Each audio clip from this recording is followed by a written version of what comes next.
Chapter 648, The Vampire Death Squad. A few hours before Duke Avon's death, before going to the outside world, Avon wanted to relax a bit. He made his way to the empty rooms in the corridor. When he twisted the golden knob, he was welcomed by a cozy yet empty room. Except for the antique brown sofa set and the fireplace, the room had nothing. He entered the door, closing the door behind him. Above the fireplace there was a lamp. He pulled the lamp as the scenery transformed. In a blink of an eye, the cozy room changed into a cozy tavern. As he appeared in the tavern through teleportation, clapping hands and amazing but unknown scents welcomed him.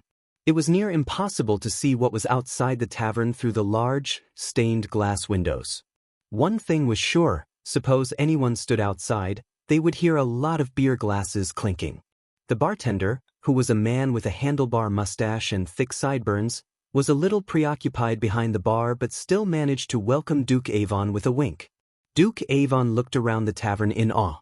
Marble pillars supported the upper floor and the lights attached to them.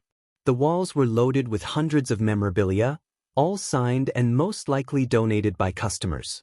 These memorabilia mostly included skulls, heads of various animals, and pelts. For an exclusive vampire tavern, it was completely packed. Several long tables were occupied by happy, excited groups of vampires. Some were dancing on the table, while others cheered them on by clapping and yelling. The other, smaller tables were also occupied by vampires who were probably starting to reach the point of having drunk too much, though nobody seemed to mind. Even most of the stools at the bar were occupied. Avon heard about the tavern from Trista. Supposedly, this was where the vampires get together to blow off steam and do some interesting stuff. These were her words. To be honest, the tavern looked no different than any tavern in Flamefair. Though something about this palace made Avon feel at home, feel comfortable. Perhaps he was with his fellow vampires or just the sweet scent of fresh blood brewed by the bartender. On the outside, the vampires looked no different than mortals. However, some of the vampires automatically drew Avon's attention. One of them was a big burly man with a long beard and mane-like brown hair. He stood at least 7 feet, the tallest one in the tavern. He had a gigantic axe on his back and he was practicing his aim by throwing little axes onto a wall. Shush! The man acknowledged Avon with a single nod and what sounded like a beastly growl. In stark contrast to the big burly man, a thin short figure with a receded forehead sat in the corner alone. He was feasting on a bloody steak that somehow didn't look like normal meat of any kind. Instead of forks and knives, he was eating them with his hands. Blood and sauces spurted out. Unlike the big burly man, he didn't do anything when he saw Avon. That was for the best, Avon thought, and moved on. Next, he saw a sturdy muscular man sharpening his red dagger. He wore a loose shirt that revealed his hairy yet chiseled chest. His eyes were calm, but there was something predatory about his eyes. With just a thick mustache, he looked extremely domineering. The final figure who caught Avon's eyes was an alluring blonde young woman. She was perfect to the point Avon couldn't remember meeting someone as beautiful as this woman. Her hourglass figure coupled with the dark, thick lipstick would make anyone's heart skip a beat. Such a marvelous beauty. When she saw Avon staring at her without blinking an eye, she let out a seductive smile. Eventually, after so much gawking, Avon made his way to the bar counter. "Duke Avon, I presume," the bartender said in a thick, intimidating voice. In the flesh, Avon took off the dark hood covering his face because he saw no need to hide his face among them. "If I may, don't go with the hard liquor just yet," the bartender pointed at the bubbling red liquid inside a glass barrel. It was blood, not animal blood but pure mortal blood. This chapter upload first at Novelbin. Net. If you want to read more chapters, please visit Novel Next. Calm to experience faster update speed. I am Donovan, and this, the bartender pulled down a lever, pouring fresh beer into a large mug. "Is on the house," Avon grinned, taking the mug, raising it, and emptying the beer down his throat. Avon stunned Donovan by emptying the beer in one gulp. "You're not bad for a noble, Duke." Donovan poured a mug of beer himself before pouring another one for Duke Avon. "So how does it feel to be how do the mortals call us, vampires?" "Pretty powerful," Avon chuckled. Despite it being just beer he drank, he was feeling kinda drunk. The beer was brewed for the vampires and Duke Avon's body still hadn't completed changing yet. So just a mug of beer made Avon drunk. That had never happened before. As minutes passed by, Avon and Donovan went from strangers to buddies. Eventually, the topic turned to the vampires who stood out in the crowd. So, Donovan, I saw some dash, they are the Death Squad. Before even Avon could finish his question, Donovan answered his question. Avon's face was void of any expression. Death Squad. Avon slightly tilted his head. Think of them as elite assassins with a special set of skills. Take him for example. Donovan pointed at the big burly man who was still throwing axes to the wall. That's Bear. He's anything but finesse. He opts for brutal, butchering his target switch-axe style. When you make a statement or an example, that's your man. Afterward, Donovan pointed at the skinny man butchering the steaks with his yellow teeth. He's Snake. He likes to keep to himself. Not a great conversationalist but a great killer. Like his name suggests, he poisons his targets. Mortal believes once you hit the fusion stage, you're immune to poisoning. Snake over there begged to differ. This chapter upload first at Novel Bin.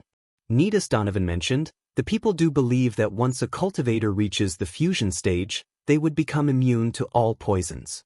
However, that wasn't entirely true. Although a fusion stage cultivator would be immune to most poisons, there were several poisons that were powerful enough to kill them. They were extremely rare to get as they tend to be here in the vilest and most dangerous places. Avon expected Donovan to describe either the man sharpening his dagger or the angelic woman next. To his surprise, Donovan pointed at a duo of young vampires drinking and laughing at a table a couple of meters away from him. These two did not stand out in the crowd at all. As far as Avon could tell, except for their races, they looked pretty normal. One was a dwarf with all the typical dwarven features such as a long beard, a big pot belly, and messy long hair. The one sitting next to him was a typical elf with striking golden hair and a perfect jaw structure. The dwarf is Grey Wolf and the other is White Wolf. Don't let their looks fool you. When it comes to killing, their abilities are second to none. They specialized in making a high-profile assassination look like a street crime. A dwarf and an elf, huh? Duke Avon looked at them with a surprised look on his face. In this world, the dwarves and elves hated each other for some reason. Their enmity was like a cat and a mouse. They didn't know why they hated each other. Nonetheless, they hated each other to the core. Many knew that if you put a dwarf and an elf in the same room, the odds of murder were pretty significantly higher. No one knows how exactly they became friends. We only know several decades ago, Grey Wolf was a commander under the Dwarven King and White served the Empress. Rumors have it that each was part of an elite group in their respective nations until something happened. Now here we are, two birds killing folks happily. It's almost like a fairy tale, Donovan exclaimed. Finally, Donovan turned his gaze toward the young woman who sat a couple of stools next to Avon. Despite being the prettiest woman in the tavern, no one dared to approach her. That spider. She was born to an elven father and a human mother. Hated her elven dad, and loathed her mother and authority. Ran away from home at 14.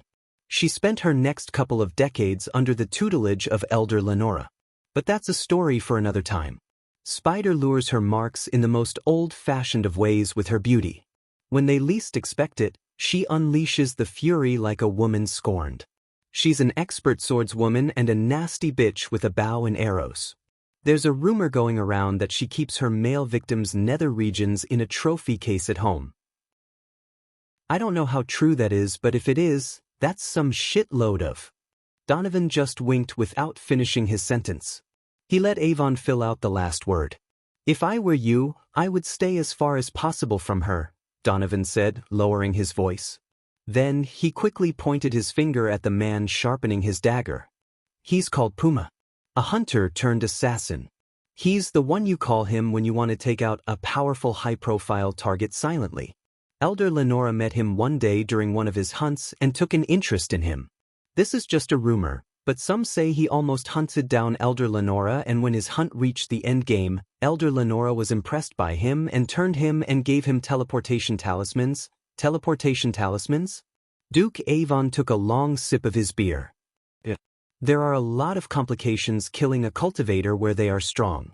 So he teleports them to a special hunting ground in the southern continent and hunts them down like rabbits, said Donovan. So how does this death squad work? You go there, pay them and name the target? Asked Avon. Hell no. They are not those cheap knockoff reapers. They are the elite killers. See that box over there? Donovan pointed at a wooden box hanging on the wall on the other side. You write the name of the target, why you want them dead, and how you want them dead and put it in the box. But remember this, you cannot write any name but only those who have committed a crime against our kind or the close ones to our kind. No one knows who takes the box and reads the contents inside. But once you put the name, a pigeon will come carrying the payment receipt. You pay them by putting all your gold coins in a space ring and giving it to the pigeons. Once that's done, your target will be dead within a week. After the payment has been made, there's no stopping. Chapter 649. How Michael Became Ghost Eye. Almost 20 years ago on Earth, the Browning Street was emptier than usual due to all the riots in the nearby city. Buildings on the weather side of the Browning Street looked worn out, as though they would collapse any second. It had been a couple of decades since a building got new paint. The paved stone streets were all broken and messed up. As a result, the streets had more puddles than gray stones. Due to the high crime rate in this part of the city, the street was void of any taxis or crowds. Except for a couple of junkies in the dark alley, there was no one. Despite the afternoon time, the Browning Street looked gloomy because of the dark storm clouds above. The lines of buildings on either side were built to put as many people as possible within. Thus, the architecture looked like buildings made of matchboxes, no style and no class. They were built to reduce the slum population.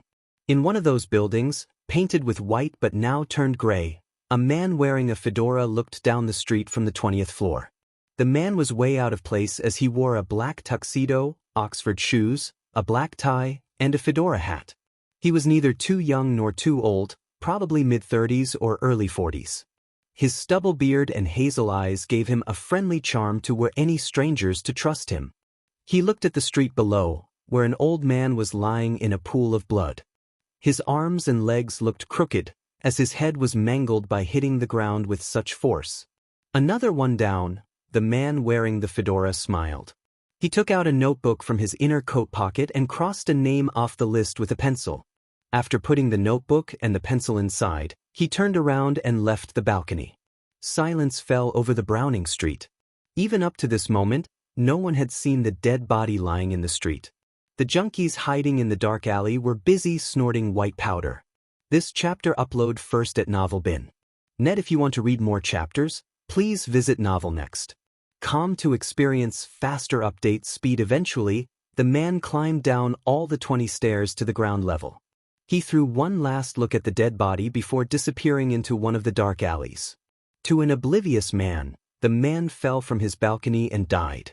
But only a few knew that it was an assassination. The dead man was a CEO of a pharmaceutical company who was living in the Browning Street until he could leave the country. He committed various frauds and pissed off too many powerful people. When these powerful people want a certain someone to disappear, they would call a shadow organization known as the Underworld. It was a glorified name for a society full of criminals, assassins, and drug kingpins. Since the CEO had his own special force people guarding him in what he thought was a safe house, the Underworld put their best to work. Spectre. He was the deadliest assassin in the world. Once someone ends up on Spectre's hit list, no one can save them, not even the most powerful law enforcement. After killing his target, Spectre calmly walked down the dark alleys. He always felt the need to do something else after an assassination. He called this feeling post-murder tension. Normally, he would take a long walk, go to a park, or visit some exclusive escorts. I am getting bored, Spectre stretched his muscles. Not only physically, but he was also mentally exhausted. When he took out his first target, he was 15 years old. It had been 30 years since he entered the assassination business. The spark of killing people once he had slowly dimmed out. But he knew very well that there was no retirement for an assassin like him. There would be always more people who need killing, and the clients always liked to work with the best. The underworld was not a place he could go and sign out his retirement. The second best assassin could always try to end him so they could become the number one. The best way he could come up with was getting a disciple, a murdering protege, or a group of prodigies train them and let them do his work. That way, Spectre could sit back and enjoy his life a bit. He would be 40 next month, and it would take at least a decade for him to train someone. Unfortunately, there wasn't a place to get prodigies with murdering brains.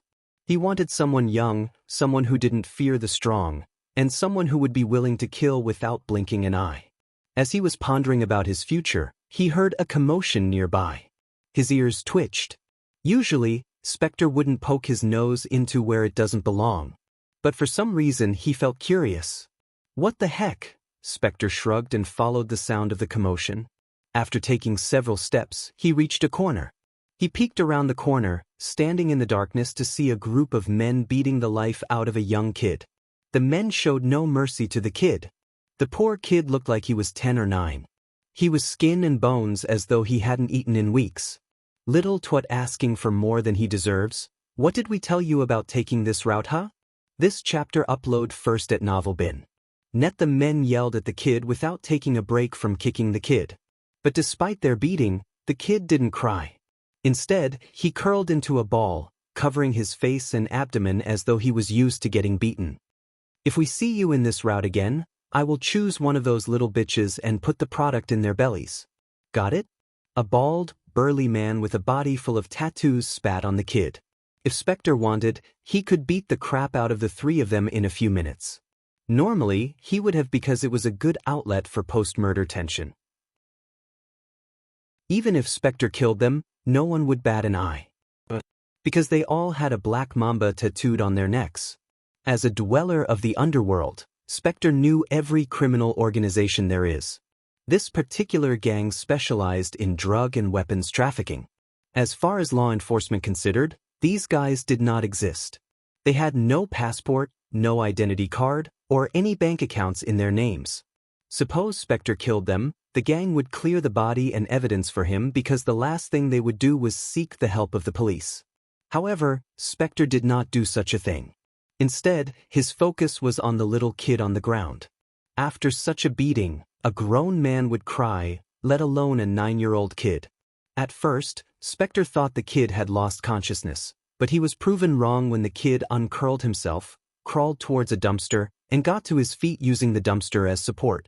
His ragged clothes were torn and had countless holes. When he finally got back to his feet, Spectre saw the boy throw out blood due to the beating. What are you holding in your hands? Spectre saw the kid holding something inside his shirt. Even when he was getting kicked like a human football, the kid curled into a ball, protecting something. To Spectre's surprise, it was a piece of bread. The kid wiped off the blood running down his mouth and finally stopped throwing out blood. For a moment, Spectre lost his interest in the kid. It looked like a typical orphan stealing bread from the wrong place. Thousands of kids died of hunger each year. There was nothing Spectre could do or nothing he would do. As far as he was concerned, these kids were born to suffer. When he was about to turn and leave, Spectre saw something that made him frown. Instead of running away, the kid went to the doorstep and spat on the door. One day, I am going to kill every single one of you, the kid spat at their doorsteps. Spectre's mind played a trick on him by creating a dark cloud around the kid for a moment. As a killer, Spectre could tell the difference between a born killer and a temper tantrum-throwing kid. That kid wasn't being angry. He was just giving Spectre a glimpse of the killer hiding within him. When the kid turned around, he saw the predatory eyes of the kid. They were not of an angry kid but a killer's. A true-born killer. What an interesting find. Spectre was amused and slightly excited. Thus, he followed the kid who limped away from the door. Thanks to the dark alleys and way too many dumpsters, Spectre was able to follow the kid without getting detected. Still, the kid surprised him by turning back, looking around to see if anyone was following him. Spectre felt like he was following a tricky little assassin. Eventually, the kid reached what looked like an abandoned manor near a stinky, polluted river. The water in the river was as black as tar and smelled like a public toilet and a used diaper with a baby.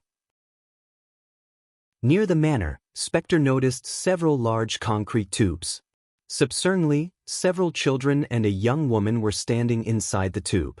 When they saw the limping kid, the children cheered. Kind Heart Orphanage. Spectre read the worn-out board handing on the manor. He wondered why these children were outside instead of staying inside the manor. Luckily, there were several construction materials between Spectre and the kid. So he used them as a cover to get close enough to see what was happening. But when Spectre got close, he noticed the brand new state-of-the-art CCTV cameras fit around the manor. Interesting. Spectre couldn't help but wonder why an orphanage needs high-tech CCTV cameras. No matter how many cameras they had, they weren't a challenge for the #1 assassin in the world. He moved swiftly through the concrete materials, avoiding the cameras like a fish in the sea.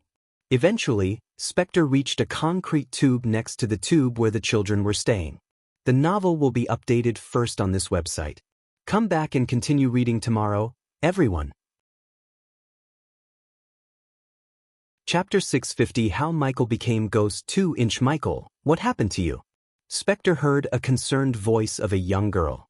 Judging by the voice, Spectre would say the girl was in her teenage years, probably 18 or 19. The usual, said the kid named Michael. The other children surrounded him. Looking at the bruises on his face, the young girl knelt down to match his height. Her eyes watered. Where is the sister? Asked Michael.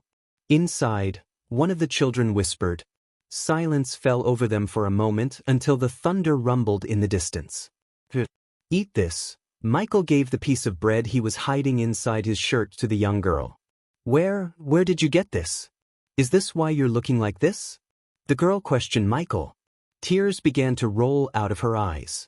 She was an orphan, not stupid. By the bruises and the blood coming out of the cuts on his little body, she could guess where he went to get the bread. Those bastards. The girl embraced Michael in a big hug. Her body shivered, crying her eyes out. Although they were orphans, they grew up as a family. As far as she was concerned, Michael was her little brother, and he thought of her as his sister too. That was why he risked himself to steal a piece of bread from the place where the gang members packed their drugs. Usually, those gangsters would kill any stranger who dares to enter their building. But Michael wasn't a stranger to them. They used Michael and some of the children in the orphanage as drug mules. To the outside world, Kind Heart was an orphanage, but in reality, it was a gang hideout where the vilest and the sickest criminals did their business. The orphanage was just a cover-up. Okay, stop crying and eat this. You haven't eaten anything for 3 days, said Michael. He smiled despite all the pain to make Ruby stop crying. Instead, his smile hiding the pain only made her sobbing worse. Because of what she did, the thugs kicked them out of the manor as a punishment. One of the vilest creatures went by the name of Orso wanted Ruby to warm his bed. She refused, yet her struggles were futile against him. He abused her despite how many times she begged him. He took pleasure in making her life miserable. A few days ago, he was drunk and wanted to force himself upon Ruby as usual. However, she struggled. As a result, he threw her and the children outside. They were living in the concrete tube for 3 days. They did not even give them water. So whenever Michael trafficked drugs from one area to another through the sewers or dark alleys, he would often make a detour to bring the children some food. One day, he would steal from a bakery, and if he was lucky, he would find some food in the dumpsters. He would have shared the one biscuit given to him by the thugs, but if he ever faints on the street, the thugs would not only beat all the children to near death but also kill a randomly chosen kid from the orphanage to make an example and to entertain themselves. This chapter upload first at Novel Bin. Net if you want to read more chapters, please visit Novel Next. Com to experience faster update speed of course, they could give Michael more than a biscuit. But they wanted Michael to look as pitiful as possible so the lawman would take pity instead of bothering to search him. More than logic, the thugs went with their instincts to torture them. So they made the lives of the kids hellish. No. You need this more than me. I am not hungry, Ruby shook her head. I am not stupid, Ruby. Eat this, or I will shove it down your throat myself. Spectre almost chuckled, hearing the little man threatening the girl. As for you all, I will go for a run tonight. I will definitely get something from that fat baker. Ruby immediately shook Michael's body. No. The last time you tried to steal from him, he almost killed you, her voice stuttered. To everyone's surprise, Michael just chuckled. But here I am. He beats me, but that fatso doesn't take back what I take from him. A pie might be enough for all of you to share. No, Mikey. You don't have to do this. We are not hungry. Some of the other kids who were old enough to see what was going on shook their heads. Just shut up, everyone. I got this. Spectre was amazed by the kid's confidence and the way he talked. Just by looking at the beating he took, Spectre could tell how the kid's life must be. Still, he was willing to go through a beating again just to bring some food to the others. Even a heartless killer like Spectre felt pity for Michael. Are you going to eat this or not? Michael asked Ruby. Seeing the resolve in his eyes, she knew there was no point arguing with him. Finally, Ruby took a bite out of the bread. It wasn't a big bite as she had to share it with the others. 1 piece of bread for 7 people. It was hardly enough for anyone, but they managed to share it with everyone. The kids even picked up the crumbs that fell to the ground and ate them in hunger. While they were eating the bread, Michael came outside the concrete tube away from the eyes of everyone in it. This chapter upload first at Novel Bin. NetSpectre peeked outside to see the kid looking at the sky with a wide open mouth. Spectre wondered why he was doing that. In a few moments, Spectre got his answer. The kid was waiting for the rain droplets to go down his throat. Obviously, they wouldn't be able to drink the sewage water in the river, so the only clean water source was rain. Spectre waited patiently, looking at the kid catching the rain droplets with his mouth. Slowly, seconds turned minutes, and minutes turned hours. Eventually, the drizzle became a heavy downpour. Even Spectre, who wore clothes from head to toe, shivered in the cold.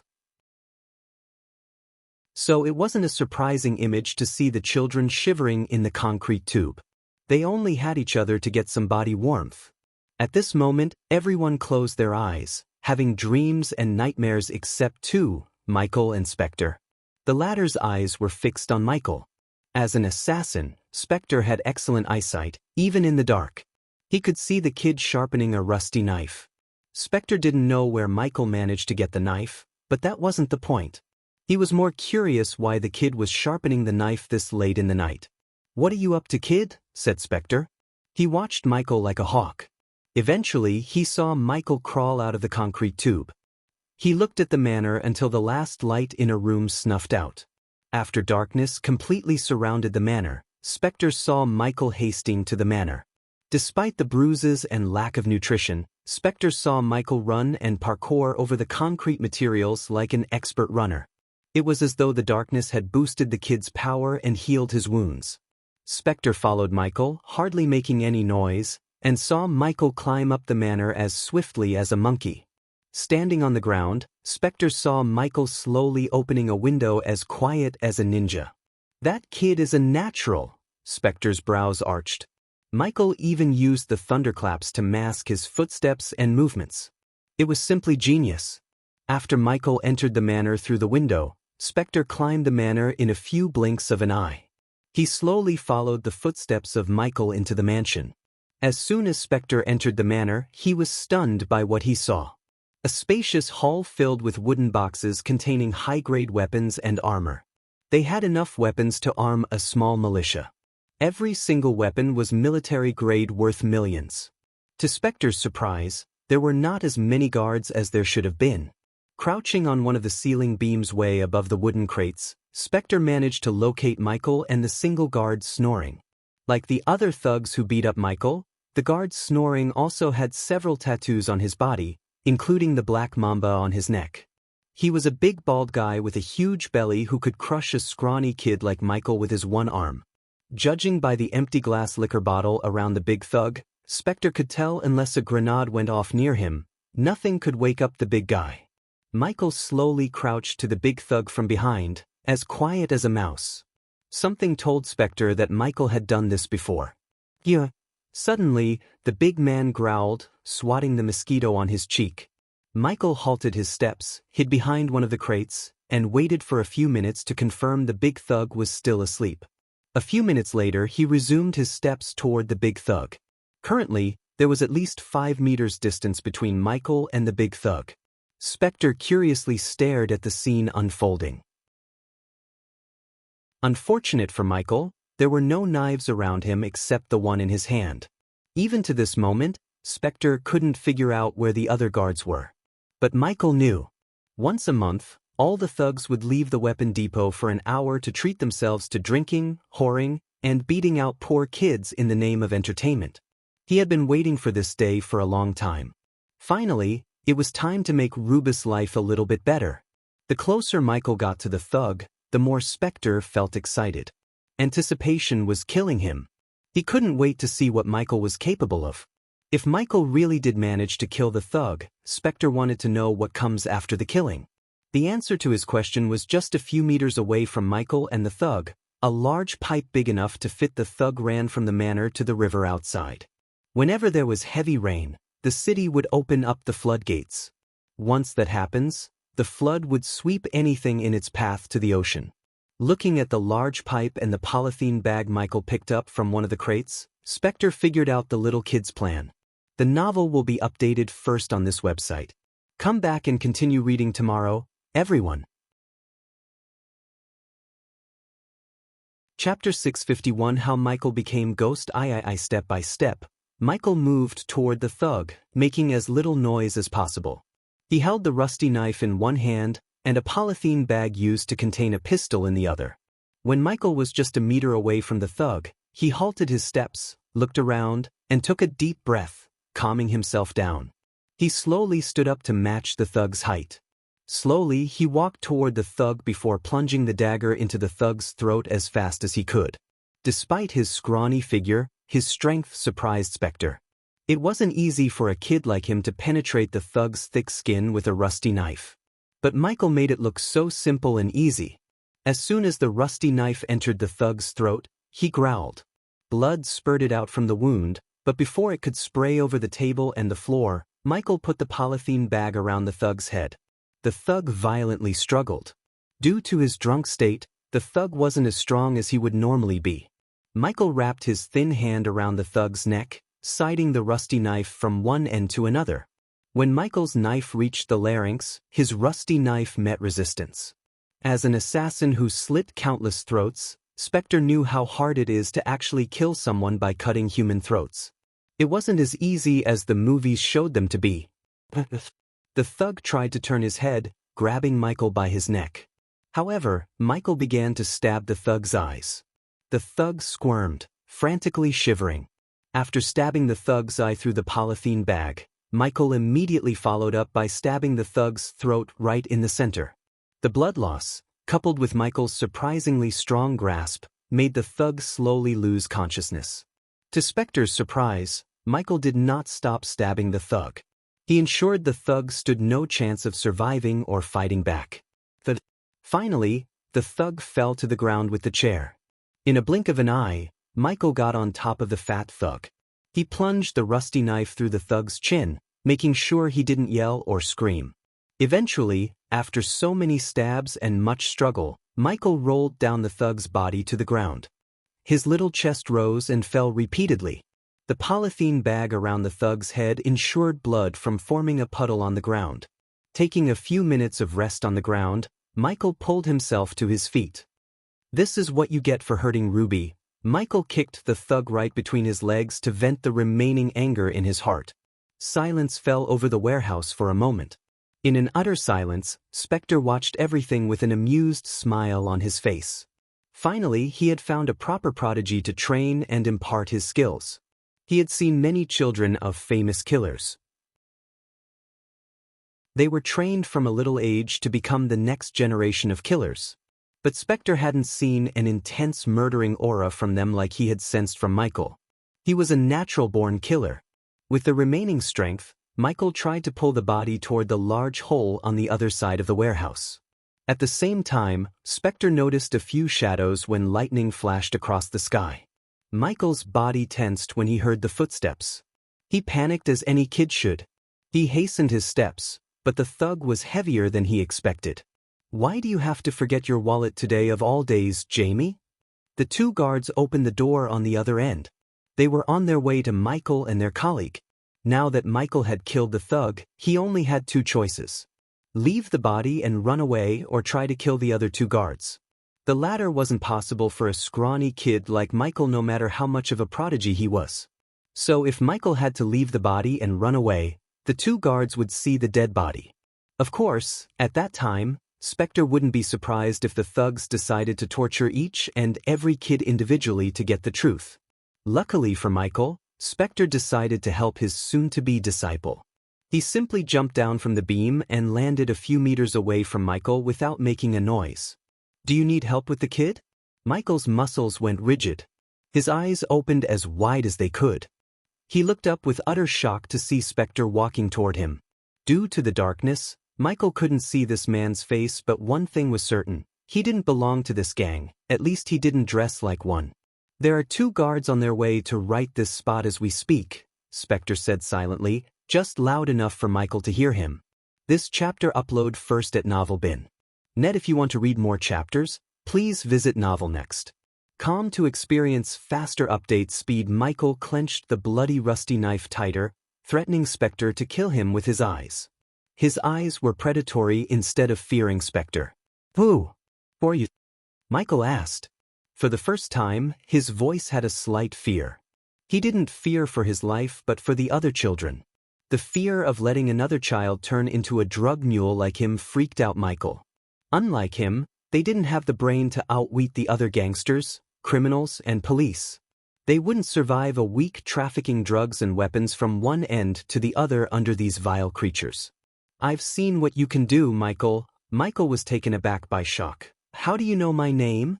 "You followed me." Michael realized why he felt like he was being followed this afternoon. "I want you to become my student." Michael creased his brows. Despite the fact he had killed a thug in cold blood, he was calm enough to use his brain. "What kind of student? How do you like to become an assassin?"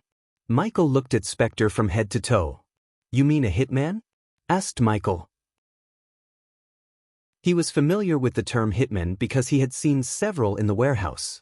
He even made some deliveries for them. They were no different from the gangsters but just better at killing people. Potato potato. If you agree, your life will get much better. The way I see it, you have to lose. Spectre looked around for a moment. "I have a family," Michael growled. Although being a drug mule wasn't what he wanted, at least he could be with the others in the orphanage and protect Ruby to an extent. "That bastard better be here." Spectre and Michael heard the thugs. Their footsteps sounded louder and louder. Time was running out for Michael. Spectre could escape even without killing the two things, but he doubted Michael could.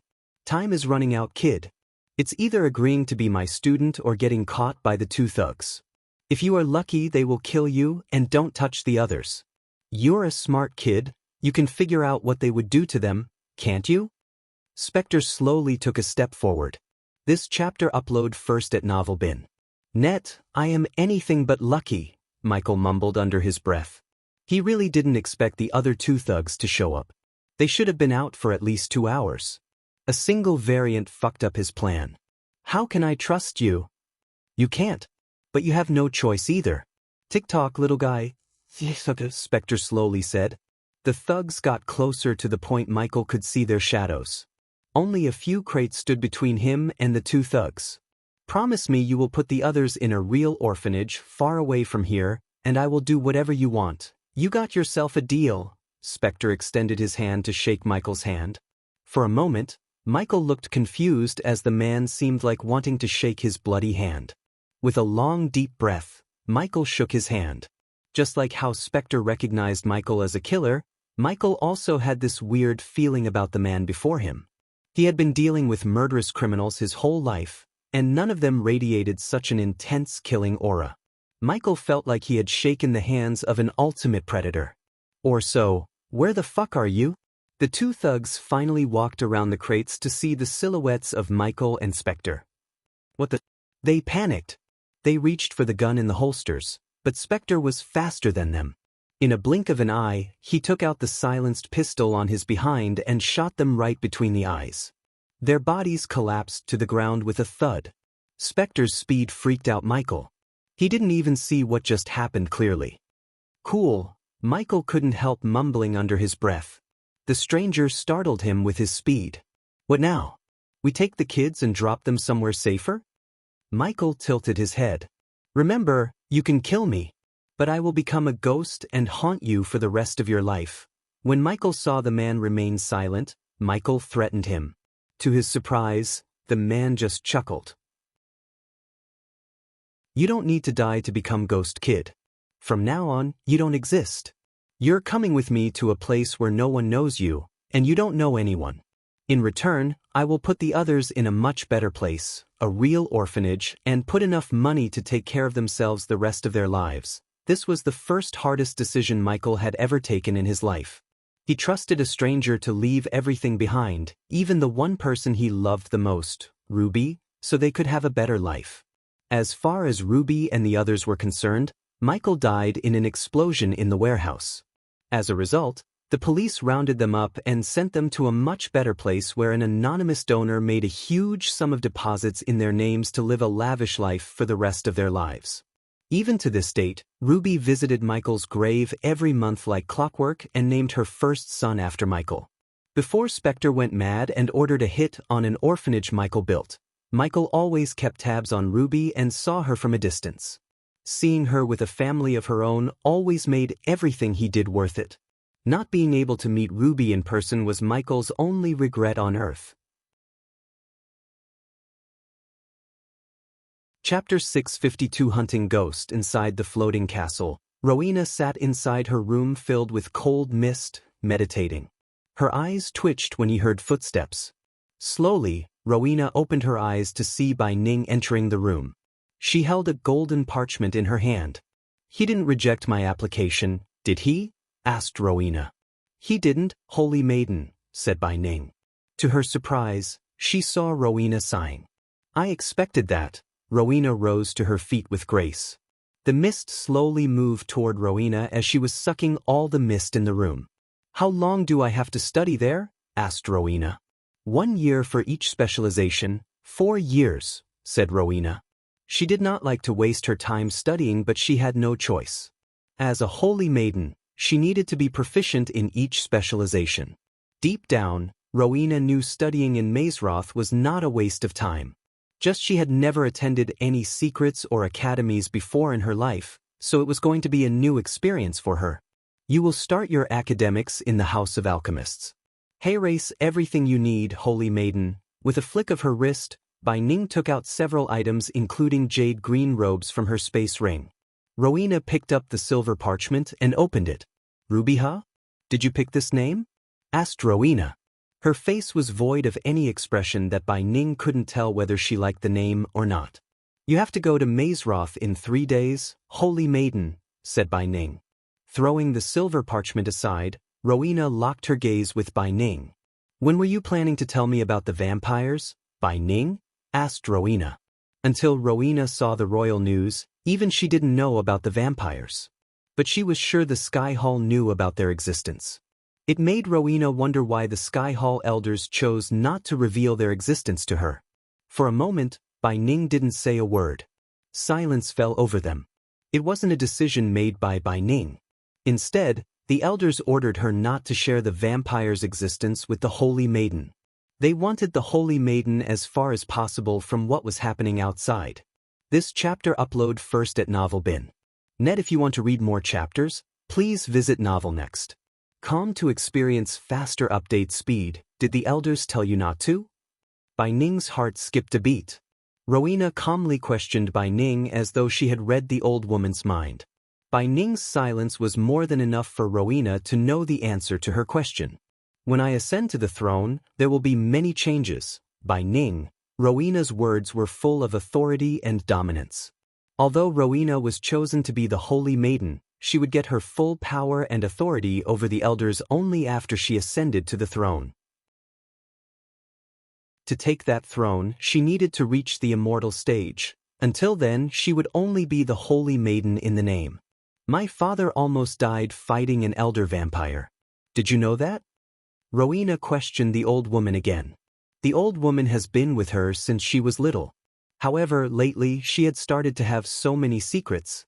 To be more precise, Bai Ning was ordered to keep things from her.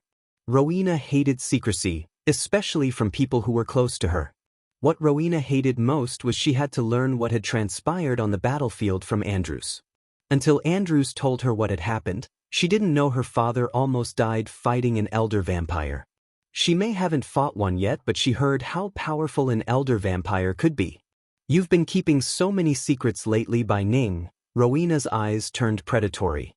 The cold emanated from her body, creating a thin crystal layer on Bai Ning. I may not have all the powers, but I can still kill you. Bai Ning took a step back in utter fear. No matter how much resources they poured into swaying her to their side, she always prioritized her family. For Rowena, there was nothing more valuable than family. So when something endangers her family, she would bring the wrath of the Holy Maiden upon them against the Elder's wish. As much as she loved her family, she also valued what was wrong and what was right. Otherwise, she would have gone to kill Ghost the moment she learned what he did to Andrews in the tournament. Just like Noah, Rowena also blamed Andrews and felt grateful to Ghost for not killing Andrews when he could have easily. To be honest, Rowena coldly yelled at Andrews for not involving her in his love matter. She could have easily convinced Catherine's father as the Holy Maiden. Who would dare to go against the wish of a Holy Maiden? No one. Simply put, Rowena would go to any length to protect her family and keep them safe. This made the entire Sky Hall fear Rowena and did their best to keep everything about Harriet from Rowena. As a result, every time Bai Ning thought about Rowena learning the truth about her family and what the Sky Hall did to them, she would break into a sweat in fear. When Rowena turned around, Bai Ning sighed in relief. It felt as if a mountain of pressure had been lifted off her shoulder. Ghost. Rowena thought of Michael. She felt grateful to him. This wasn't the first time he had saved her family. First, he saved her sister. Then, he saved her mother on the same day from an assassination. Finally, he had saved her father from an elder vampire. Her eyes lost the cold, murderous intent and showed a tinge of gentleness. She wanted to meet him. Luckily, Mazeroth had given her a perfect chance to meet him. Back in Eve's castle, Michael was cuddling Gaia on the bed. Since the winter would begin in a few days, the night was cold enough for him to light the fireplace and purchase a thick blanket from the system store. After upgrading the system, purchasing an ancient ice core, and earning a ton of badass points by killing an elder vampire, he took a break from all the chaos and decided to spend some quality time with Gaia. In 4 days, they would have to return to Mazeroth where they cannot sleep like this. So Michael hit the bed early with Gaia and slept cuddling her tight. After learning the truth about Vidora's kind, Nightmare decided to stay with Vidora so they won't feel alone. The night was calm and peaceful. The only sound that resonated in the room was the firework crackling under the flames and Gaia's soft groans whenever he hugged her tighter. Under the thick blanket, Michael wore nothing but his black sweatpants. Everything was so peaceful and calm until a bright glow appeared above Michael's bed out of nowhere. Michael's eyes abruptly opened. To his suspicion, Gaia wasn't beside him anymore. Instead, all he could see were tall trees. The dried tree leaves crumbled under his breath. He slowly picked himself off the ground and tried to see where he was and how he got there. He looked up at the moonless sky. Then he looked around but didn't move. As far as his eyes could see, there was nothing but trees. It was obvious he was in a forest. But it wasn't a rainforest with a sea of trees and thick foliage. Rather, the forest was a temperate coniferous forest. Yellowish dried leaves blanketed the ground. Judging by the lack of arch energy in the atmosphere, Michael guessed he was somewhere in the southern continent. Which led him to another question: how did he end up here? It seemed to him someone had teleported him because one moment he was in R and the other, he was in another continent. But how? That was the question in his mind. This chapter upload first at Novelbin. Net suddenly, the sound of someone whistling echoed through the forest. This is where the hunters become the hunted. Following the whistle, a calm, thick voice sounded in Michael's head. The voice appeared to come from every direction, which confused Michael.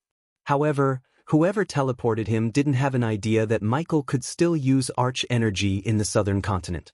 As a result, he was able to locate the intruder with his environmental map. To get the full story, Michael pretended to be powerless. It would be unwise to show his true power before learning why he was here and how the man teleported him here. The last time Michael checked, no one except the system could teleport someone into the southern continent. Hello, Michael raised his voice. What is this place? How did I get here? Michael questioned. Michael didn't receive any response. Instead, he saw an arrow fly past him, barely missing his cheek by an inch. Run, Michael noticed the voice turning predatory. It almost sounded like a growl of an animal. Michael rolled his eyes. Then he slowly stepped forward, pretending to be shocked and awed. He wanted to put on an act so whoever kidnapped him would slowly reveal some valuable information. Granted, Michael could always try to catch and torture him. But after realizing his foe might have the power to teleport, Michael didn't want to take any chances. Michael hastened his pace when another arrow shot past him. He was running in the woods wearing nothing but his sweatpants. You can see the true heart of a man when you're out in the woods with a weapon. As soon as these words resonated in the forest, a sword dropped from a tree, landing a meter away from Michael.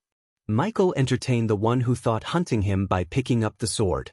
The moment Michael picked the silver sword from the ground, an arrow shot straight toward Michael's head. With a single swing of his sword, Michael cut the arrow in half. Hunting is part of a cycle of life that repeats, the man said. Michael used his X-ray vision while running to locate several traps. All of them were used by hunters.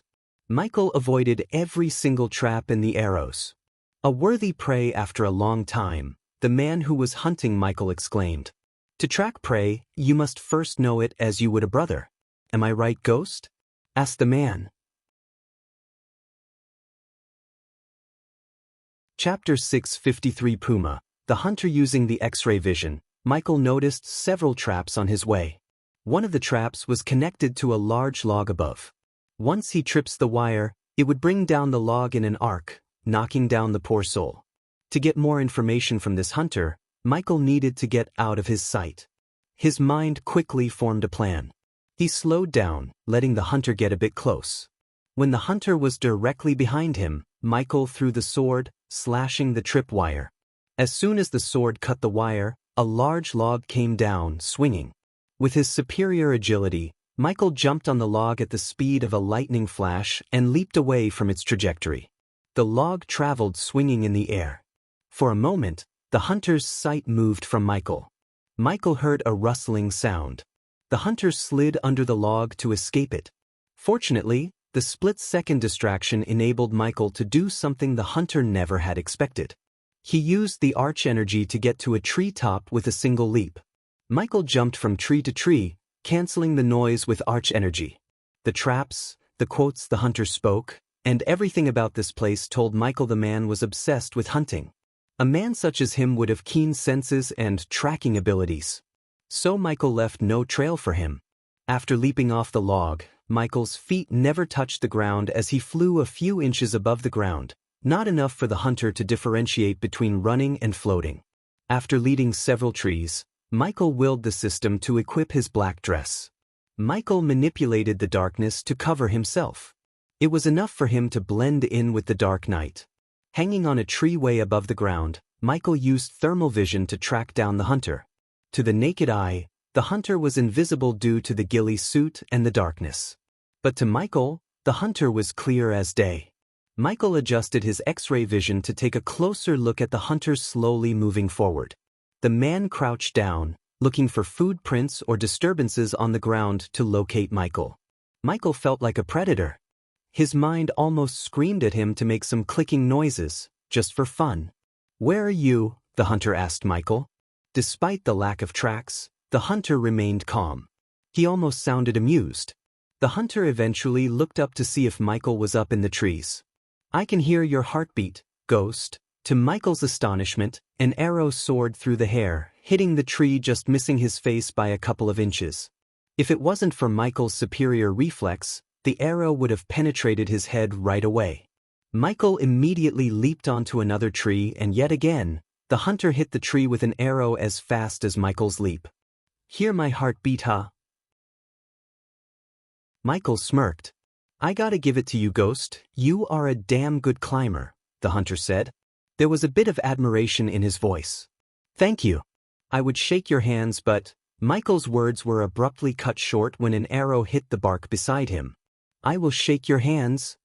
The hunter paused for a moment. After I cut your hand out of your body, is that so? Michael said, rapidly leaping from one tree to another. Since the trees were closer to each other, the hunter wasn't surprised by his acrobatics. In stark contrast, Michael was using arch energy to leap back and forth. To disorient the hunter once again, Michael ordered the system to form a shield around himself, preventing the hunter from hearing his heartbeat. The hunter's arrows finally stopped hitting the trees. He looked around, frowning behind his suit made of dark leaves. This chapter upload first at Novel Bin. Net, if you want to read more chapters, please visit Novel Next. To experience faster update speed while the hunter was searching for Michael, he took out a dagger and cut his palm. As soon as Michael's blood gushed out of his palm, the hunter fired an arrow precisely at the point where Michael touched the tree with his bloody palm. Michael heard the hunter take a long whiff as though he was smelling the blood. Darkness, hearing heartbeats and smelling blood. He's a vampire. Michael connected the dots and learned the hunter's origins. There was no doubt in his mind. To be more sure, Michael decided to see if the hunter has a regenerative ability. The APD healed the cut on his palm. When the blood disappeared from his hand, Michael leaped from tree to tree. In a few moments, he closed the gap between them and appeared right on top of the hunter. Michael dropped from the tree, landing a few inches behind the hunter. Immediately, Michael slashed the dagger left and right, cutting the hunter's back. Caught off guard, the hunter roared. Blood spurted out from the hunter's cuts. Michael pulled out the camouflage on his body. As expected, Michael saw the wound closing up. With a speed beyond mortal limits, the hunter turned around, swinging the longbow in his hand. Michael quickly leaped back. "You're a vampire," said Michael. The man before him was tall, muscular with broad shoulders, and had a thick mustache. Moreover, his eyes glimmered with killing lust. "Hey!" the man roared as Michael saw the two long fangs. Even in the darkness, the two fangs were visible to the naked eye. A slight surprise emerged in Michael's eyes. Compared to Avon, the vampire before him was several times more menacing. The vampire did not attack Michael head-on but throw a smoke bomb at his feet to disappear from Michael's sight. The thick cloud of gas quickly surrounded Michael, preventing him from following the vampire's tracks. The vampire's speed surprised Michael. He did not use arch energy to boost his speed. Rather, it was purely skills honed by probably hundreds of years of practice or hunting. Once again, Michael leaped into the air, reaching the top of a tree. He completely concealed the sound of his heartbeat with the help of the system. "System, scan him. I want to know how he managed to teleport me here," Michael ordered the system in his mind. Full scanning would cost the host 10,000 badass points. Do it. Keep your eyes on the target until the system finishes the scanning. It will be done in 5 minutes. With a smirk on his face, Michael took out a few vials containing human blood. He was using these vials to brew some potions, but now, they were going to help him distract the vampire. He tossed a vial to the other side. When the vials shattered, the vampires fired an arrow. "Life is funny, isn't it?" asked Michael. His voice echoed through the silent forest. "One second you were the hunter and the next, you became the hunted." The vampire knew Ghost was using the trees to traverse. So naturally, he kept his eyes above. Unfortunately for him, the darkness prevented him from locating Michael. His ears couldn't pick up the sound of Ghost's heartbeat. Coupled with Michael's lightning-quick speed, the vampire struggled to locate him. "Teleporting me to the southern continent, that's a good move," Michael conversed with the vampire. He confused the vampire by tossing the blood vials to another side. "But picking me as your target? Bad move." Michael's voice became cold. "You made several mistakes, vampire." Whoosh! An arrow hit the tree Michael was hanging on. Still, it couldn't hit Michael. He was simply too fast. The vampire was indeed good and almost on par with Gaia in archery. However, Michael used the arch energy to boost his speed. Moreover, it was a dark night when Michael was the strongest. This chapter upload first at Novel Bin. Net, mistake number 1. You let me learn the layout of this place. Another arrow penetrated the bark. The vampire avoided hitting the place where the scent of blood came from. He learned Ghost was using the blood vials to distract him. Instead, the vampire focused on Michael's voice. Mistake number 2. You didn't do your homework. Otherwise, you would have known what I am capable of, said Michael. He increased his speed more. As a result, the vampire had a hard time locating Michael. Mistake number 3. You talk too much. Finally, the system finished scanning the vampire. The system has detected a teleportation talisman on the vampire's belt. A talisman. Michael thought. Can you lock down this place? It would be a shame if the vampire used the talisman to escape. That will cost you 50,000 badass points, host. Just do it. Although 50,000 badass points was a huge sum, it wasn't more valuable than the information Michael could get from the vampire. After killing Avon, he had badass points to spare, 400,000 badass points to spare to be precise. The pulse of energy shot out from Michael. It was completely invisible. An oblivious man would see no difference in the forest. Even the vampire had no idea that Michael destroyed his escape plan. Finally, Michael stopped leaping from tree to tree like a monkey and jumped down. The vampire immediately jumped backward. But to this moment, there was no fear in the vampire's eyes. Instead, Michael only saw excitement. It had been so long since I hunted something worthy, the vampire calmly said. Before we do this, what should I call you? Asked Michael. The two of them had approximately 10 meters of distance between them. At this moment, neither of them made any sudden movements. Usually, I want to indulge my prey by saying my name. But you are different. You earned the right to know my name. I go by the name Puma. Let me guess. Cougar sounded crappy, so you went with Puma. Michael ridiculed the vampire without a shred of fear in his eyes. This lack of fear made Puma's blood boil in excitement. He couldn't wait to bring out the fear on Ghost's face. Puma snickered, looking at the smirk on Michael's face. I will let you have your amusement before I rip off that head of yours. Puma dropped the bow in his hand and slowly unsheathed the red dagger from the sheath dangling on his waist. He licked the dagger menacingly. Let's dance, said Michael.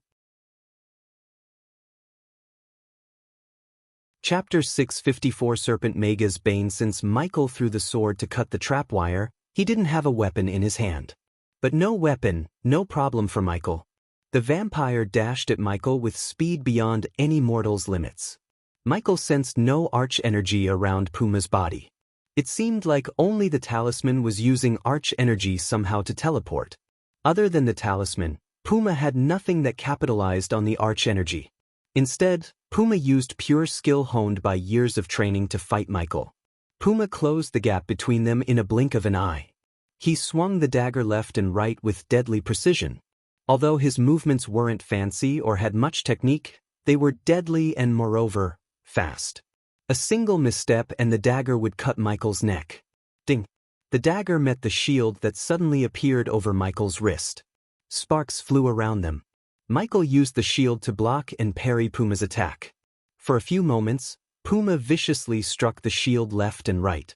He naturally aimed for Michael's neck, eyes, and gut, but Michael blocked all the attacks with the black shield. The sound of metal clashing echoed through the silent forest. While fighting Puma, Michael did not forget about the traps on the ground. He navigated through the traps without triggering any. After blocking several attacks, Michael swung the shield, parrying Puma. The force of Michael's move made Puma stumble. Michael followed the successful parry with a vicious punch to Puma's gut. Caught off guard, Puma immediately tried to block Michael's punch. However, he was too late. Michael's punch sent Puma several steps backward. Using the opportunity, Michael leaped into the air, swinging his body to land a 540 kick on Puma's head. In the mid-air, Michael boosted his speed with arch energy. As a result, Puma couldn't see Michael's leg until he felt a sharp pain in his head. A tooth flew out of Puma's mouth. He wiped off the blood from the corner of his mouth. Despite the pain, Puma grinned from ear to ear. Michael did not slow down. He pressed his advantage by barraging Puma with rapid punches.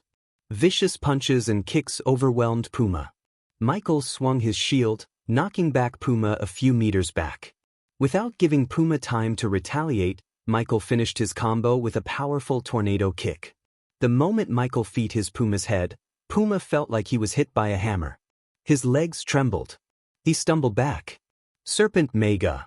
Michael halted his steps when he heard Puma. The vampire spat out blood with a grin. You remind me of the prey I hunted down a long time ago.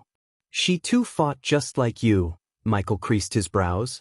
Although Michael knew Puma was buying time to heal himself, Michael didn't attack him anymore. This chapter upload first at Novel Bin. Net if you want to read more chapters, please visit Novel Next.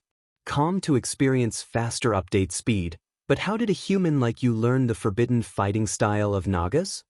Puma tilted his head. During these few moments, Puma's regenerative ability healed his body. Tell me about that Naga you met. Michael's voice became colder. His eyes turned predatory. It's a very good fighting style. But just like any fighting style, it has a bane. Instead of answering Michael's question, Puma stretched his arm, raised his right foot from the ground, and placed it on the left thigh. As a result, Puma looked like a Shaolin monk. Puma didn't wait for Michael to make a move. Rather, he dashed at Michael. Michael swung his fist, but Puma blocked his punch, countering Michael with a powerful sidekick to Michael's ribs. Michael's abdomen felt numb. Still, he didn't lose his balance. Michael retaliated with vicious, rapid punches. To his shock, Puma blocked every single punch as though he had anticipated the punches. Puma counterattacked Michael with rapid kicks and punches.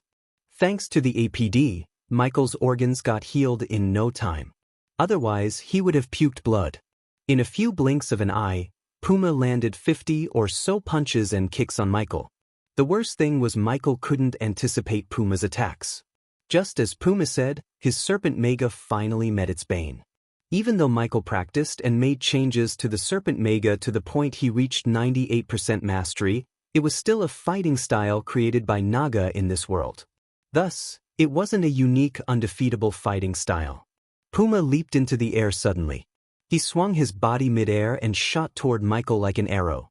Michael's instinct screamed at him as he raised the shield to block Puma's attack.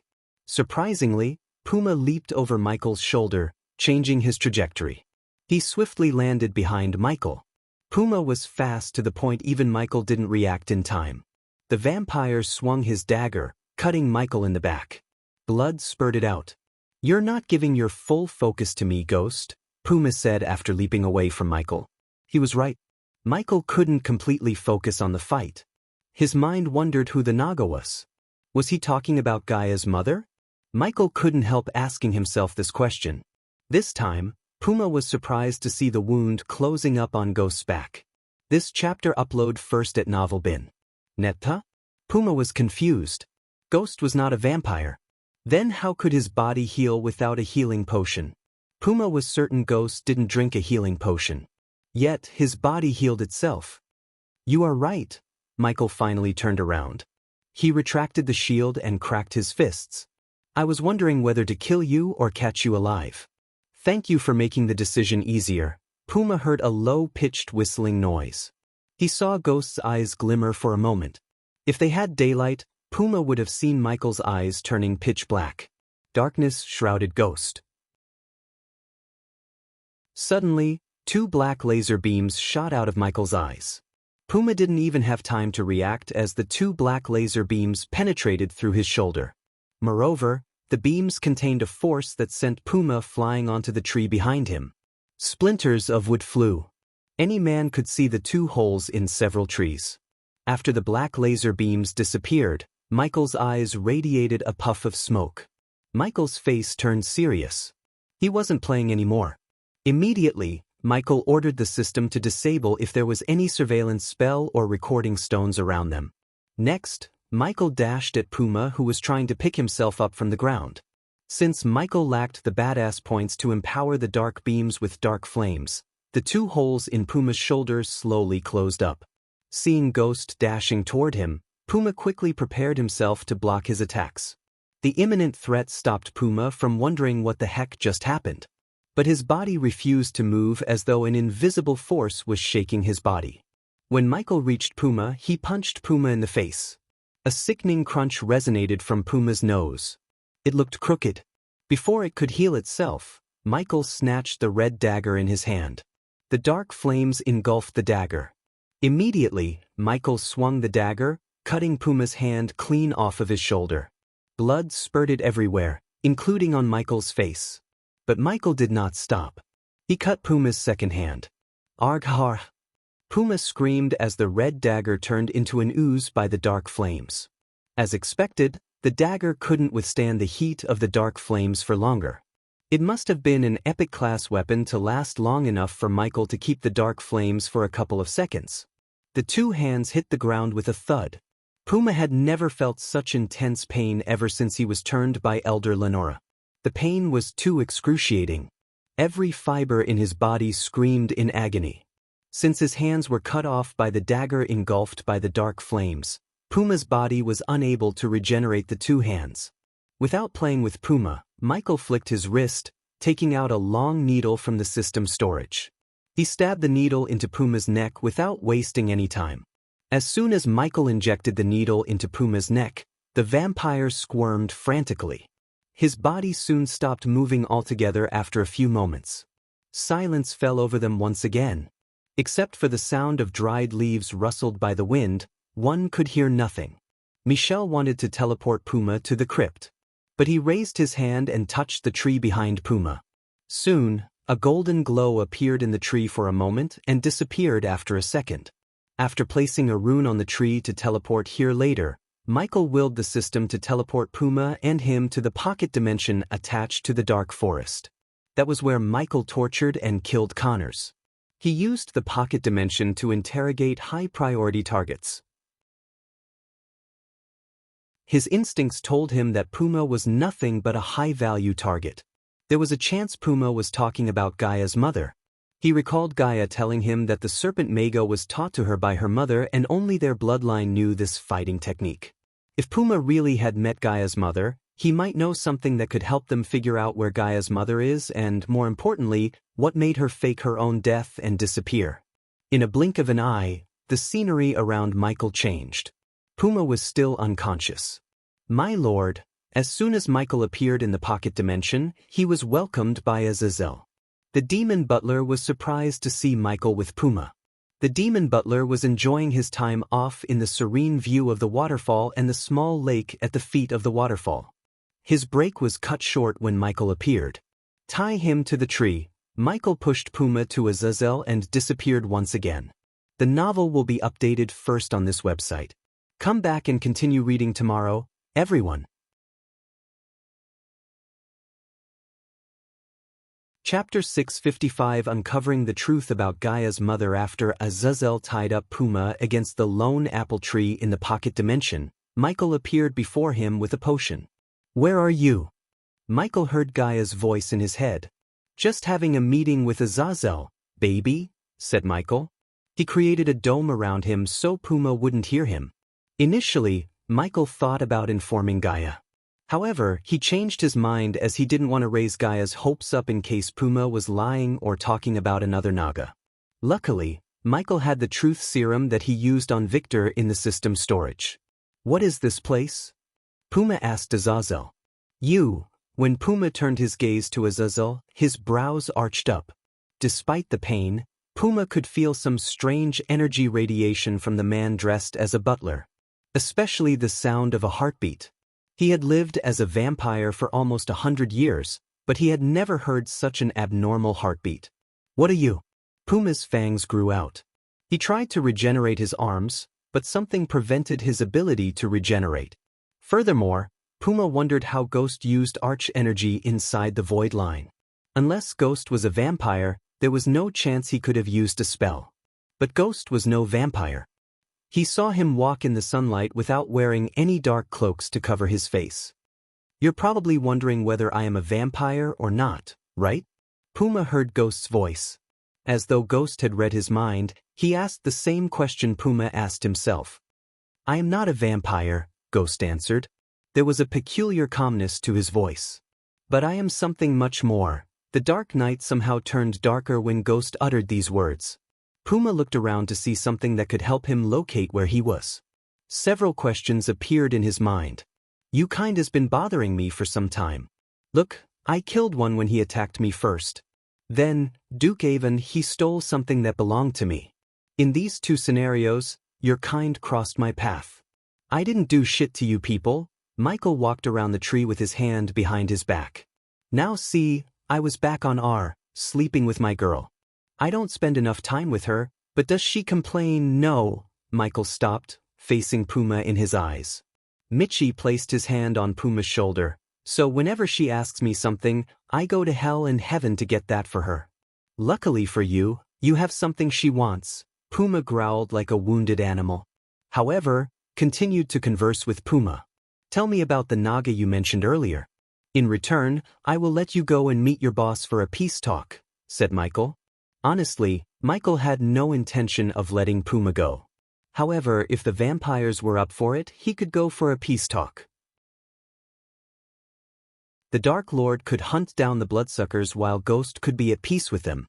After all, the Dark Lord had too many enemies and his order was still not at the place to fight them all.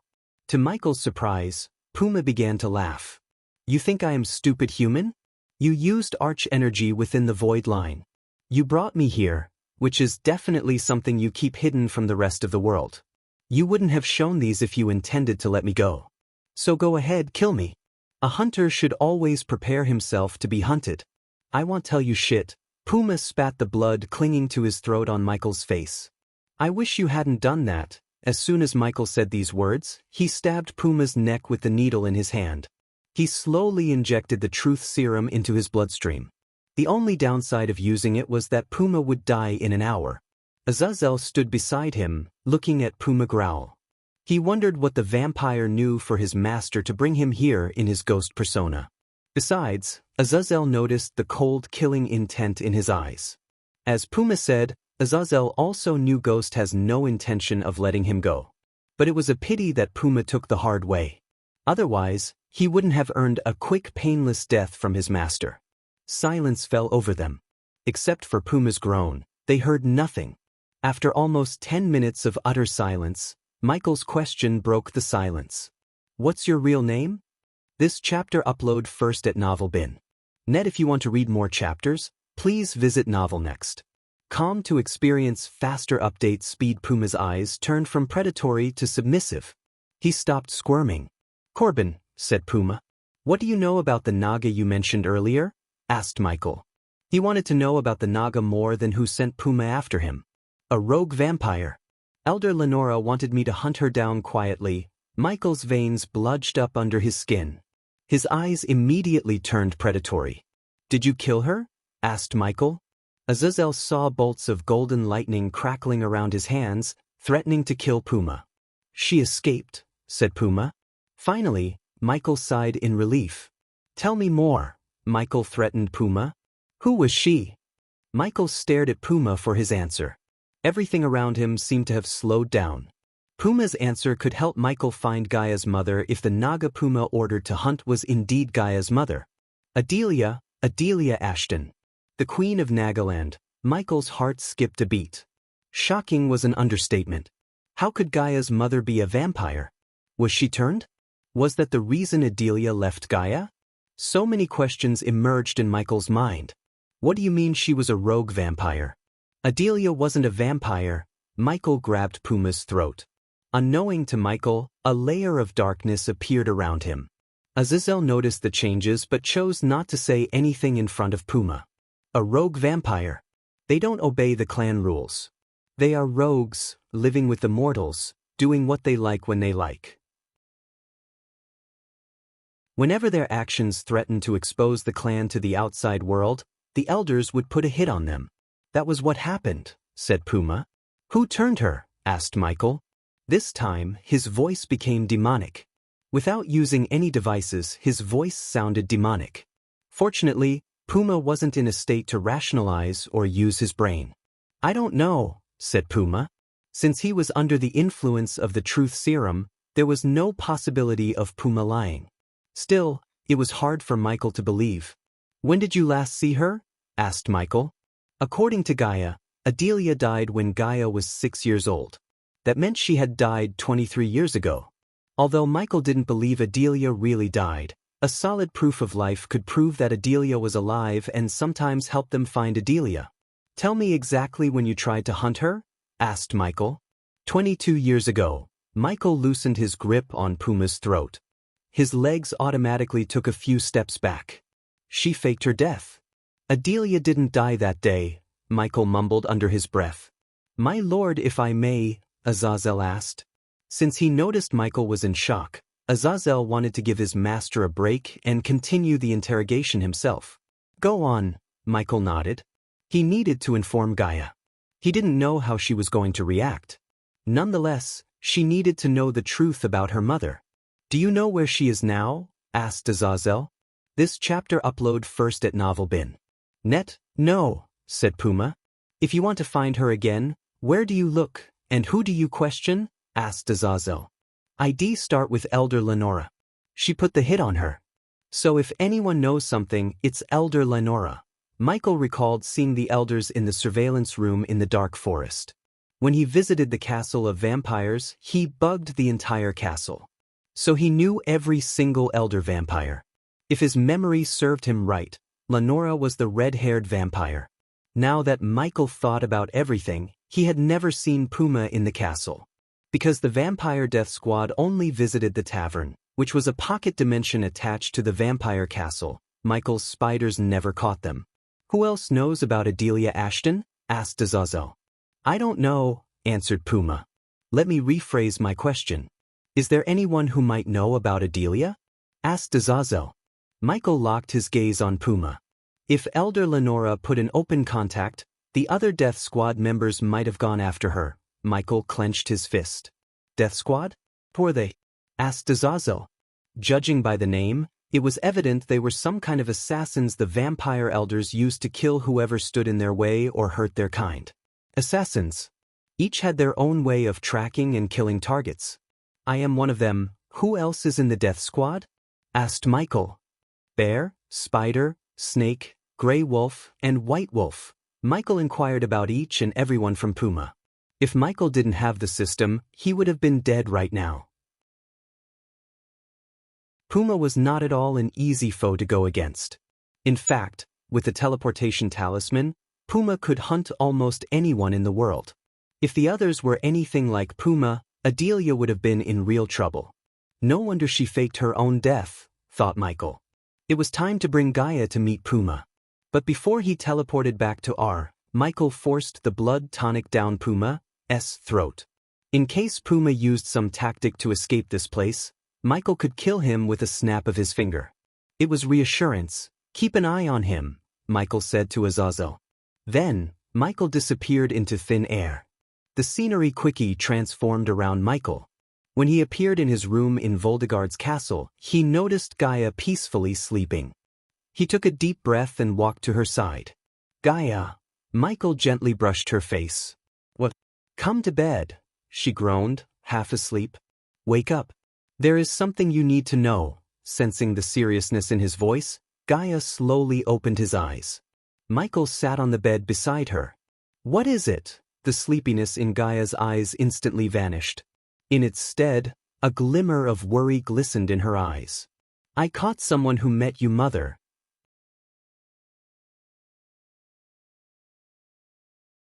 Chapter 656 Tracking down Elder Lenora. As soon as Gaia heard these words, she rose up from the bed as though someone had set a fire under the bed. Her eyes watered. Where? Let me see him. Gaia jumped off the bed. She didn't even put on her usual robes. Instead, she was ready to leave the room with the red pajamas Michael bought her from the system store. With a simple nod, Michael willed the system to teleport them both to the pocket dimension attached to the dark forest abyss. In a blink of an eye, the scenery around her changed. When she appeared in the pocket dimension, she saw Azazel standing beside the apple tree. There was someone with no hands shackled to the tree. Just as she was about to rush toward the vampire, Michael grabbed her hand. Remember, you are Elia, Michael whispered into her ears. She hasted toward the vampire. What do you know about Adelia Ashton? Asked Gaia. Following her question, Puma repeated everything he had told Azazel and Michael. Her body trembled, listening to Puma. It was evident to Michael that she was feeling a strong urge to kill Puma. Azazel saw her eyes glimmering with shock and anger. After hearing everything from Puma, she stumbled back. Michael quickly caught her and wrapped his arm around her. "Tell me, how do I meet Lenora?" Her eyes turned predatory. For a moment, her human eyes transformed into the eyes of a cobra. She hissed at Puma. "If you kill a Death Squad assassin and take the head to the Lonely Wyvern Tavern on the outskirts of Kingdom Maven, she will come to meet you," said Puma. But to Michael, it sounded so simple. There was no way a powerful elder vampire like Lenora would come meet him without any backup or intention to kill. Besides, it didn't make any sense. Why would anyone ask where I can meet the one who sent you to kill me, or why would anyone go to that tavern? Michael thought after killing Puma, Lenora would track him down somehow or send another Death Squad member. Unknowing to Michael, not making sense was one of Lenora's traits. She liked to play mind games with her foes and with her own kind. Defying logic and sense was the way she survived as an elder vampire for so long. But Michael wasn't wrong either. After killing Puma, whether or not he travels to the Lonely Wyvern Tavern, she would track him down. The tavern was there to attract daredevils such as Michael.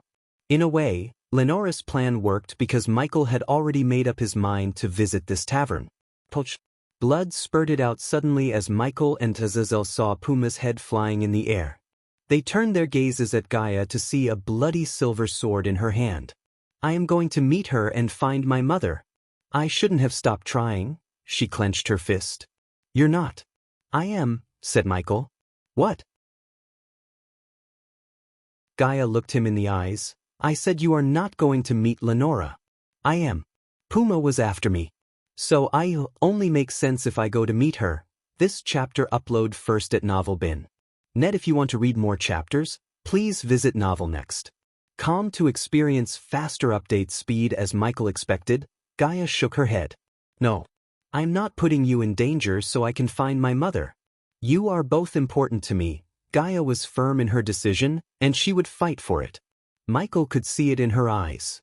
Honestly, Michael didn't think she was making a decision with overwhelming emotions like anger or sadness. Anyone would do the same in her shoes. After all, Adelia was just a person to Michael, but to Gaia, Adelia was her mother. How could Gaia remain still after learning her mother was turned into a vampire and being hunted by powerful beings? "What do you think will happen? You waltz in there, and they will tell you everything you want to know. I will make them," Gaia growled. Killing intent soared through the roof in her eyes. "No, you can't," Michael bluntly said. "Think about it. Why does Lenora meet the one who kills her elite puppies? The one who killed her elite was better. So she will most probably turn you, or if you resist, kill you." Michael, who lived 2 lives, knew how people like Lenora would think. If he were a vampire and found a powerful being like Gaia, he would turn her too. The more powerful people in the clan, the safer and the better they were. "Don't make me fight you, Michael," said Gaia, taking a few steps back. "I won't let them turn you. If the price for knowing what happened to my mother is turning into a vampire, I will do that in a heartbeat. But I won't let them put a finger on you." "Listen," Michael's voice became stern. "I am not telling you not to go. I am telling you not to go alone. I have a way to get everything we want without turning into vampires or dying." Michael stepped closer. Soon, the Dark Lord's armor covered his body along with the Dark Shroud. After turning into the Dark Lord, the area around them grew darker. "How?" asked Gaia. Until now, his plans never failed. Although she didn't want Michael's ghost persona to get tangled with the vampires any more than he already had, she saw no harm in listening to his plan. With his help, she could find his mother faster. What's the vampire's biggest weakness? The sunlight. Let's give them something that could fix this weakness. They will have no choice but to reveal everything in exchange for this fix, said Michael. The current level of the system was unable to create a formula to cure vampirism. However, it was enough to give Michael a potion to protect the vampires from sunlight for a couple of hours. Of course, Michael could enhance the potion and make the effects last longer, but it was enough for the vampires. System, give me that formula. His 400,000 badass points were reduced by half after the order to the system. Eventually, the system engraved the formula into his mind. Fortunately, he had all the ingredients he needed to brew this potion in his personal herbal garden in the Sunrise sect. This chapter upload first at novelbin.net. I have the cure. This way will work, trust me, said Michael. He took a step forward and grabbed her shoulders. You trust me, right? I won't let anything happen to your mother. She is family. Michael squeezed Gaia's shoulder. Her eyes welled up hearing his words. Strangely, she felt reassured when he heard him. The next few hours were spent on teleporting to the Sunrise sect, collecting the herbs and brewing the potions. Afterward, Michael ordered Azazel to hide a crate full of potions in the dark forest. He only took one potion with him as a proof. Considering there was no better time than the present, Michael immediately teleported to Giselle and then flew to Maven as the Dark Lord. When he reached the outskirts of Maven, he landed in the woods and walked out of it as Ghost and Elia. The Lonely Wyvern Tavern was built along a lonely man-made path. As far as eyes could see, there was no building or any signs of life. It took Michael some time to finally locate the tavern. From the outside, it looked dark, disturbing and ugly. Small stones and thick, hardwood logs made up most of the building's outer structure. It was hard to see through the small, stained glass windows, but the coldness from within could be felt outside. This is depressing, said Michael. No doubt the vampires hang out in this place. Judging by the tall trees around them, it would be hard for the sunlight to peek through even in the middle of the day. As Michael and Gaia entered the tavern through the old, metal door, they were welcomed by the smell of alcohol and aromas of what's probably food, hopefully. The bartender was neither old nor young but looked like a villain out of a children's book. With his long mustache, the scar on his face, and the eye patch didn't help his personality. He was rubbing a glass with a cloth, though it was not getting cleaner. The man made no effort to acknowledge Michael and Gaia's presence. As expected, it was just as horrible inside as it was on the outside. Wooden beams supported the upper floor and the lanterns attached to them. The walls were decorated with mounted animal heads and small animals, though most have become worn and broken, giving the place an even creepier feel. The tavern itself was almost completely abandoned. The few people inside didn't seem like a welcoming bunch. Whoever they were, staying as far as possible from them was better. They were all dressed in creepy black hoods and smelled like blood. Now that Michael recalled, he did hear something about the tavern from Heinberg. Supposedly it was infamous for something, but for the life of he couldn't remember what for. Though judging by everything in this place, it must be something creepy. Michael led the way to the bartender, letting Gaia carry the head of Puma in a sack. To Michael's surprise, he heard the few people in the tavern sniff the air as though they could smell the blood from afar. Are you lost or something? The bartender didn't even bother to look at Michael when he talked. Not lost. Just searching for someone who visits this tavern often, said Michael. He calmly pulled out the wooden bar chair to sit beside Gaia. Whoever it is, I am pretty sure we don't know them, said the bartender. Name Lenora ring any bells? Finally, the bartender looked up at Michael. Michael smiled. It was obvious he was in the right place. Otherwise, the bartender would have looked shocked and the three guys at the back would have stood up, probably to beat them up. The tavern is closed. See yourselves out. The bartender raised his voice at Michael. So you do know her. Michael pulled the glass the bartender placed on the table toward him. He took out a water pouch from his inner coat pocket and poured the water into the glass. I lost count of how many times I've said this. We can do this the easy way or the hard way. Instead of answering Michael, the bartender signaled the three behind Michael, wordlessly telling them to throw Michael and Gaia out. The novel will be updated first on this website. Come back and continue reading tomorrow, everyone.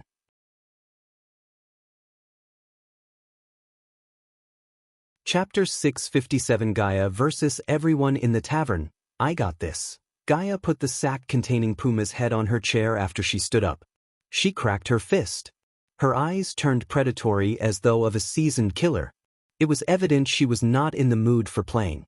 Anyone could see the suppressed rage in her eyes. The bartender looked at her for a moment before turning his gaze back to Michael. He couldn't believe the youngster was letting a girl face these killers. As a man who lived in the southern continent for decades, the bartender could easily differentiate cultivators from southerners. These two were definitely not from the southern continent, which meant they hailed from the cultivation continents. However, no matter how powerful they were in their homelands, in the southern continent, they were as weak as babies. At least, that's what the bartender thought. Michael slowly took the glass in his hand and took a little sip. He didn't even bother to turn around. "You have insurance for this place?" asked Michael. Meanwhile, 3 tall, bulky muscular mountains moved toward Gaia. Gaia and Michael were tall, but these 3 were taller. They were tall enough to raise anyone's eyebrows. If being tall wasn't enough to stand out, they were big enough to win any bodybuilding competition on Earth. Compared to them, Gaia looked smaller, like a child. The 3 cracked their knuckles. One of them looked at Michael. "Last chance, kid. Leave now and we won't mess up your girl," growled the man. He didn't remove his hood so Michael couldn't see his face in the reflection in the glass. "Try not to kill them," said Michael, completely ignoring the man. "But the more the blood, the better," said Michael. Drawing out Lenora might require them to spill more blood. She was a vampire, after all. Michael didn't delude himself by thinking he could get an elder vampire's attention without bloodshed. As much as he liked to avoid bloodshed, some tasks required blood. For instance, the bartender could tell them he knows Lenora or the way to meet Lenora. Instead, he ordered his lackeys to beat them up. A wrong decision on the bartender's path. Gaia was ready to fight Michael himself, let alone these nobodies. "I don't have all day," Gaia coldly threatened the 3. She rolled up her sleeves, preparing to beat the crap out of them. The 3 might have an advantage in size, but they were no match for a furious woman with arch energy coursing through her veins. Their heavy thundering boots made the table nearby tremble. Instead of ganging up on her, only one approached Gaia. The man didn't take Gaia seriously. So, when he reached an arm-reaching distance from Gaia, he tried to put his hand on Gaia's shoulder with the intention of throwing her out. Before his hand could touch Gaia, she grabbed his hand, immediately crushing his hand.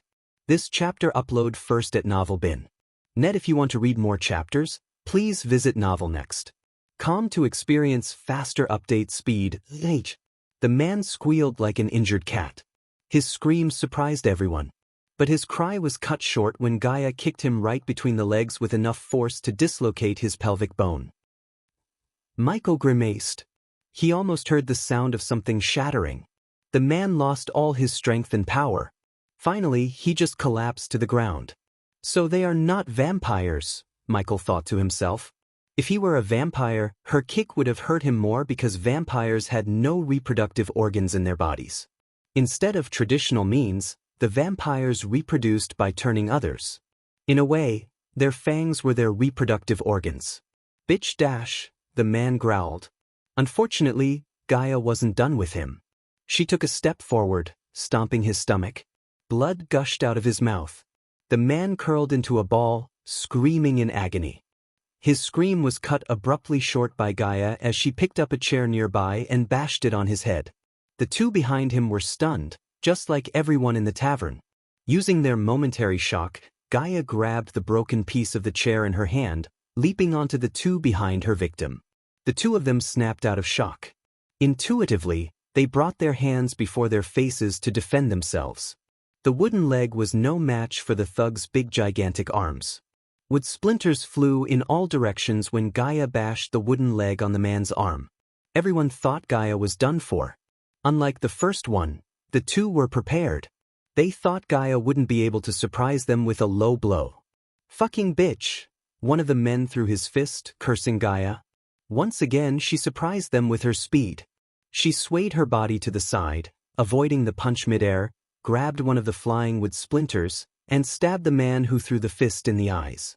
Wasting no time, she punched the man in the chest, pushing him a few meters back before turning her focus to the other.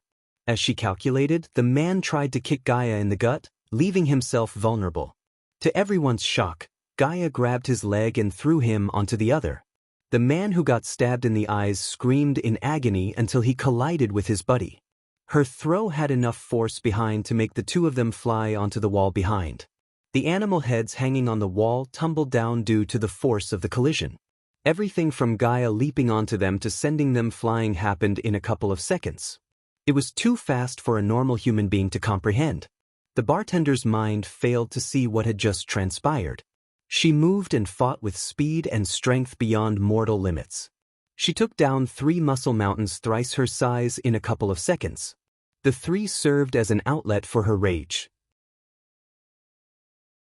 Without giving the 2 a break, she dashed at the 2. Poor bastards didn't even have time to react. She picked up the antlers that fell off the wall and stabbed the man who had his eyes stabbed. Ah! He screamed. Luckily, his buddy felt the same pain when Gaia stabbed him with the same antler she used to stab the other. Seeing Gaia stabbing them in the legs repeatedly, another 2 decided to step in. They dashed at Gaia to stop her. The bartender was freaked out when he saw the grin on Michael's face. He had no idea why Michael was smiling at his glass. Unlike the 3, the 2 who decided to save the 3 were neither tall nor muscular. They were just regular dudes, at least one was a dude, and the other was a woman. Hearing their footsteps, Gaia jerked her head around. When the 2 saw the predatory eyes of Gaia, they trembled. Fear clutched their hearts, making them question their decision to stop her. But it was too late for them. Gaia picked up a chair and threw it at the 2. She wasn't stingy with force, so the chair hit them with enough force to knock the 2 out. The blood spurted from her victims, painted her face red. Her white robes were drenched in their blood.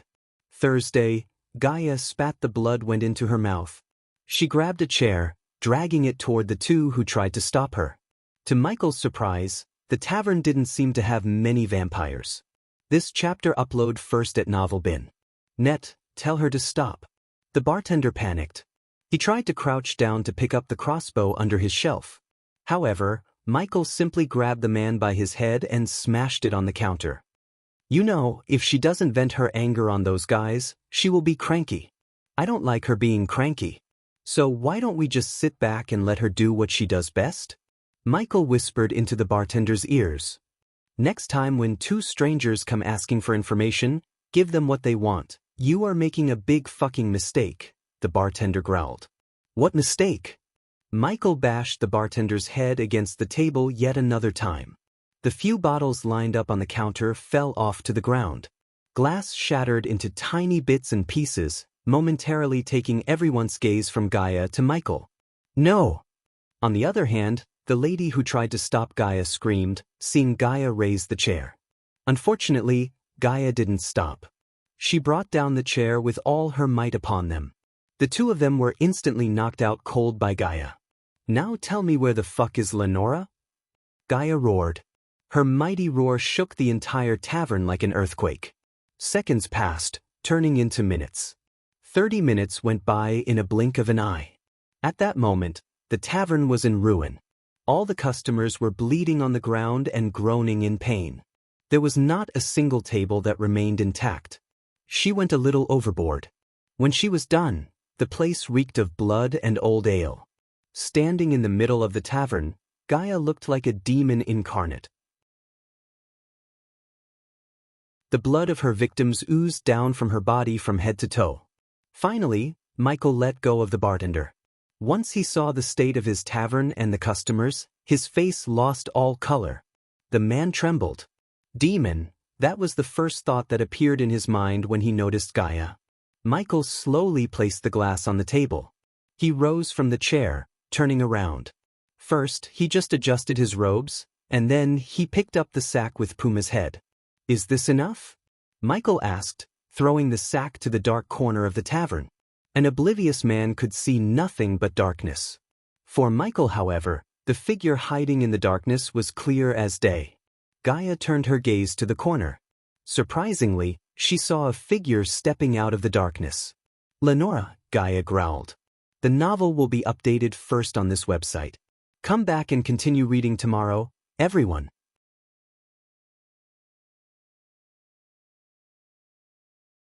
Chapter 658. Meeting Elder Lenora. Michael bashed the bartender's head once last time, knocking him out cold.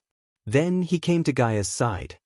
He squeezed her hand, wordlessly telling Gaia not to do anything. The figure who Gaia thought Lenora slowly removed her dark hood. It was a brown-haired woman in her late 40s. With an oval face and big round eyes, she looked way different than elder Lenora. For a moment, Michael thought Lenora was in disguise. However, he was proven wrong when the woman introduced herself. "I am elder Lenora's maid. You have something for Lady Lenora." The maid tilted her head, directing her gaze at the sack lying in the ground a meter away from her. "Open and take a look at yourself," said Michael. She slowly bent down, slightly opening the sack to see Puma's head staring at her with wide eyes. "I want to meet your elders, including Elder Lenora. What makes you think you can get what you want, ghost?" snickered the maid. He could hear Gaia's teeth grinding against each other. "I want peace and information about someone your kind has put a hit on. In exchange, I will give you something that will change the fate of your entire kind." The maid looked a bit surprised by his words. For a moment, she deeply pondered what Ghost had just said. Only the painful groans challenged the silence until the woman decided to speak up. "What is it?" asked the maid. "Don't waste my time. I will give it only to your elders, not to a maid like you. Take me to Elder Lenora." Michael's voice became stern and cold. He wasn't in the mood to negotiate with a maid. The maid remained still, without uttering a word. "She will meet you here this Friday at the same time. For your sake, I'm hoping you have something really interesting," said the maid. To Michael's surprise, she faded into thin air. "Where is she?" Gaia dashed forward to catch the maid, but it was too late. "Friday," Michael mumbled under his breath. This Friday was the last day of his Mazeroth holidays. He had to return to Mazeroth. There was no way Michael could postpone meeting Elder Lenora. For Gaia's sake, he had to meet her. If finding Gaia's mother meant he would have to return to Mazeroth a few hours late, he would do it in a heartbeat. Gaia frantically looked around the tavern to locate the maid. Michael intervened to stop her from looking like a crazy person. 2 days, said Michael. This chapter upload first at Novel Bin. Net, if you want to read more chapters, please visit Novel Next. Com to experience faster update speed. In 2 days, we will find out what happened to your mother. It took Michael some convincing to take Gaia out of the tavern instead of traveling to the vampire castle as the Dark Lord and the Dark Queen. Unnecessary complications could arise if Michael entered the vampire castle as the Dark Lord. Thus, Michael chose to wait 2 days. Michael used these 2 days to brew more potions for his Majestic, including the plague cure. Then he visited the Sunrise sect to meet with Claire and the elders. They were surprised to hear Michael's request to abolish the king's rule and implement a round table of ministers to rule the kingdom like in the southern continent. Of course, to the outside world, Bradford was ruled by Sunrise sect elders. In reality, however, Michael would make decisions and rule the kingdom from the shadows. This way, his enemies wouldn't target Bradford to hurt him. After signing the required parchments, Michael collected the necessary herbs to brew the potions for the vampires. He gave the potion crate to Azazel and ordered him to bury it somewhere in the dark forest. After everything was said and done in the Elon continent, Michael returned to Voldegard Castle. At first, Michael felt somewhat reluctant to leave the Voldegards without ensuring their safety. But Eve reassured him and made some deals with other powerful families in Thera to strengthen her family. He didn't forget about Eve's curse. He paid the system 250,000 badass points to locate an item that could be absorbed by the system and turned into a curse-breaking skill. The bad news was, Michael had no time to visit the treacherous ocean. The good news was, Eladir could create an array to let Michael snake out of the Aquilon realm without being detected by the arrays in Mazeroth. He promised Eve he would break her curse within the next 6 months. To Michael's surprise, Eve didn't seem to care much about whether she lived or not. As far as she was alive, she wanted to make sure the Voldegards remained safe. Michael really felt bad about leaving Eve instead of helping her. Unfortunately, Michael had no choice but to return to Mazeroth. With a warm hug, Eve sent him off to Mazeroth, except Michael didn't teleport to Mazeroth. Instead, he went straight to the Lonely Wyvern Tavern to meet Lenora. Following his goodbye to Eve, Michael met Fedora. Except for Cain, the other two still looked gloomy. They needed time alone, so Michael left them in the dark forest in the care of Azazel. Considering the time, Michael ordered Eladir and Nightmare to return to Mazeroth before he and Gaia. The lonely Wyvern Tavern looked as gloomy as ever under the moonless dark sky. The dark clouds hovering in the sky, threatening the earth with heavy downpours, added an extra layer of gloominess to the tavern. Except for the rumbling thunder and howling wind, there was no sound in the area. "I've reached the castle." When Michael reached the tavern, he heard Eladir's voice in his head. "Good. Hope your runes work," said Michael. When he met Eladir back in the dark forest, Michael asked the dark elf to ensure no one in Mazeroth could see him and Gaia through their disguise. If it wasn't for the lack of badass points, Michael could have done it using the system. He was saving the points to buy the Silene spell, which would slow down time around him for a short amount of time. Furthermore, he wanted to upgrade all of his spells. It has been a long time since he upgraded them. "They reached Mazeroth?" asked Gaia, walking beside him to the tavern door. Michael nodded. Using his environmental scanning map and spiders, Michael sensed 3 people inside the tavern. The door slowly creaked open. As Michael had sensed, he saw a dark-robed figure, the bartender, and another lady dressed in a creamy white skirt and a big dark hat with red feathers on her head. Unlike when Michael visited the tavern before, the place looked empty. At least, they managed to fix the tables and the fallen trophies when Gaia almost destroyed the place. The bartender glanced at Michael for a moment before turning his focus back to refilling the lady in white's glass. The one standing beside the lady in white resembled the maid Michael met earlier. "Let me do the talking," Michael whispered to Gaia. "This chapter upload first at Novel Bin." Net Gaia nodded. The floor creaked every time Michael took a step. Until now, Michael had faced 2 elder vampires. But those 2 were just saplings compared to the ancient elders like Lenora. Just by being in the same room with her, Michael could feel the terrifying aura being radiated by her. In terms of cultivation, Lenora was at the peak of the fusion stage. After Michael's many experiences with the vampires, he learned a valuable lesson. Vampires couldn't be scaled with mere cultivation standards. Their kind had powers beyond cultivation stages. Thus, Michael dared not to underestimate Lenora. Silence fell over the tavern. In the air, a tinge of blood permeated. The bartender's legs trembled in fear. Michael doubted the red liquid the bartender poured into Lenora's cup was wine. "Take a seat," Lenora's voice chimed, cutting through the silence. She tapped the bar stool beside her. "System, the moment something goes wrong, teleport us to Mazeroth," Michael ordered the system. If push comes to shove, he wanted to be in Mazurdo where the vampires held no power. Besides, both Gaia and Michael had the teleportation scroll given by Mazeroth to teleport to the castle grounds. Therefore, he didn't have to spend any badass points buying teleportation scrolls from the system. Every step he took forward reminded Michael of the Elder Vampire's latest meeting. When Michael sneaked into their castle to kill Victor, he bugged the entire castle including the round table of vampires. That was how Michael knew Avon was being turned into an Elder Vampire and their decision to wake something called a Blood Prince. The name itself was ominous enough for Michael to be aware of. At least, Michael had thrown a wrench into the ritual by killing Avon, so he thought. Michael sat beside Lenora and Gaia sat next to Michael. "This is the first time someone wanted to meet me, even after knowing what I am capable of," said Lenora. Her voice was melodious, calm, and composed. Any oblivious man wouldn't believe she was a freaking elder vampire capable of destroying a kingdom single-handedly. "You have some big balls, Ghost," Lenora chuckled. Michael sensed the killing intent behind her seductive chuckle. For the first time, Michael opted for the high-risk, high-reward way for Gaia. If everything went according to his plan, Ghost and the vampires could be at peace as well as learn about Gaia's mother. Suppose it wasn't the case, Michael knew he'd have to become the Dark Lord to defeat Lenora. Dark flames and the anti-vampire potions were the only 2 things in his arsenal that could hurt and probably kill an ancient elder like Lenora. I liked Puma. He served me and my kind well. Lenora took a small sip and slowly put the glass on the table. "You tortured him, didn't you?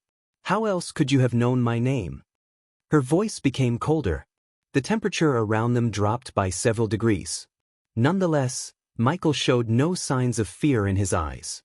Torture is a strong word. Let's just say, I'm very persuasive. Michael's calmness shocked the bartender and Lenora's maid. Lenora felt something off about the human. She couldn't put her finger on it, but something was definitely strange about Ghost. I wonder what made you reach out for me, said Lenora. I want to know about someone you ordered a hit on, Adelia Ashton. As soon as Michael said the name, Lenora clenched her fist. Every single glass bottle shattered into smithereens. The entire trembled tavern. Her eyes turned bloodshot for a moment. Finally, Lenora turned her head to look at Michael. Adelia Ashton, the Queen of Nagaland, asterisk because it's Diwali, festival in my country. If you don't know what it is, only one chapter of HBS today. The schedule will be resumed as normal from tomorrow. The novel will be updated first on this website. Come back and continue reading tomorrow, everyone.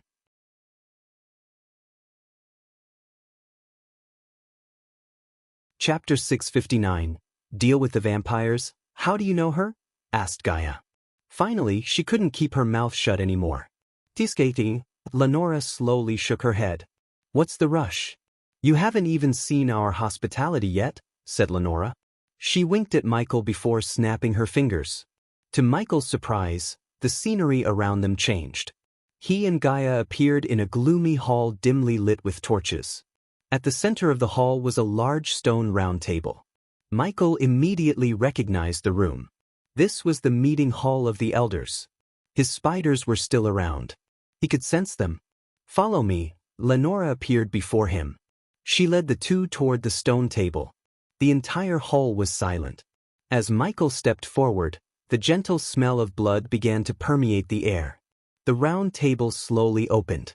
Without uttering a word, Michael and Gaia went through the opening and stood in the middle. At the moment, only one stone chair among the 10 was occupied. Soon, figures appeared in the hall one by one. Considering Michael and Gaia had seen them in their surveillance room, they recognized each. The first to appear after Lenora was a brunette. She was Trista. No one would ever think of her as a vampire. She dressed in brown silky robes, leather boots, and wore thick red lipstick. She winked at Michael playfully before taking her seat next to Lenora. Following Lenora, Saber entered the room, surprising Gaia with his young look. If she didn't know he was a vampire, Gaia wouldn't throw a second glance at him. He looked like a next-door kid in his teenage years. He still had the baby fat on his cheeks. The two vampires didn't look surprised, which meant they already discussed bringing Michael and Gaia to their castle. However, Michael wondered where they had this conversation and how they communicated. Because he bugged the entire castle, yet he had never seen them together after their discussion about the Blood Prince. Michael patiently waited for Ingram to join them. His fearless eyes surprised the vampires, especially Saber. Just like Lenora, he also felt something strange about the human before him. Saber couldn't find a word to explain this feeling. If he had to, he would say fear. Why did he feel afraid of the human? Saber asked himself. They were night walkers, rulers of the night, and gods among mortals. Yet, the vampires felt a seed of fear sprouting in their hearts.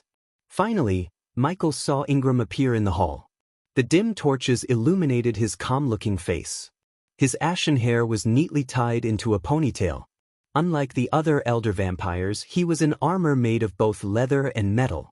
With the sword dangling on his waist, he looked like the embodiment of the word bravery rather than a vampire. Although there were 10 stone chairs, Michael had never seen all of them get filled. It was always these 4. He recalled seeing a fatty bald vampire when he first bugged the castle. For some reason, that vampire was nowhere to be seen. Of course, Michael didn't know Harriet killed Hacken because he created another elder vampire who almost killed Michael and Noah in the alchemy competition. Is everyone here?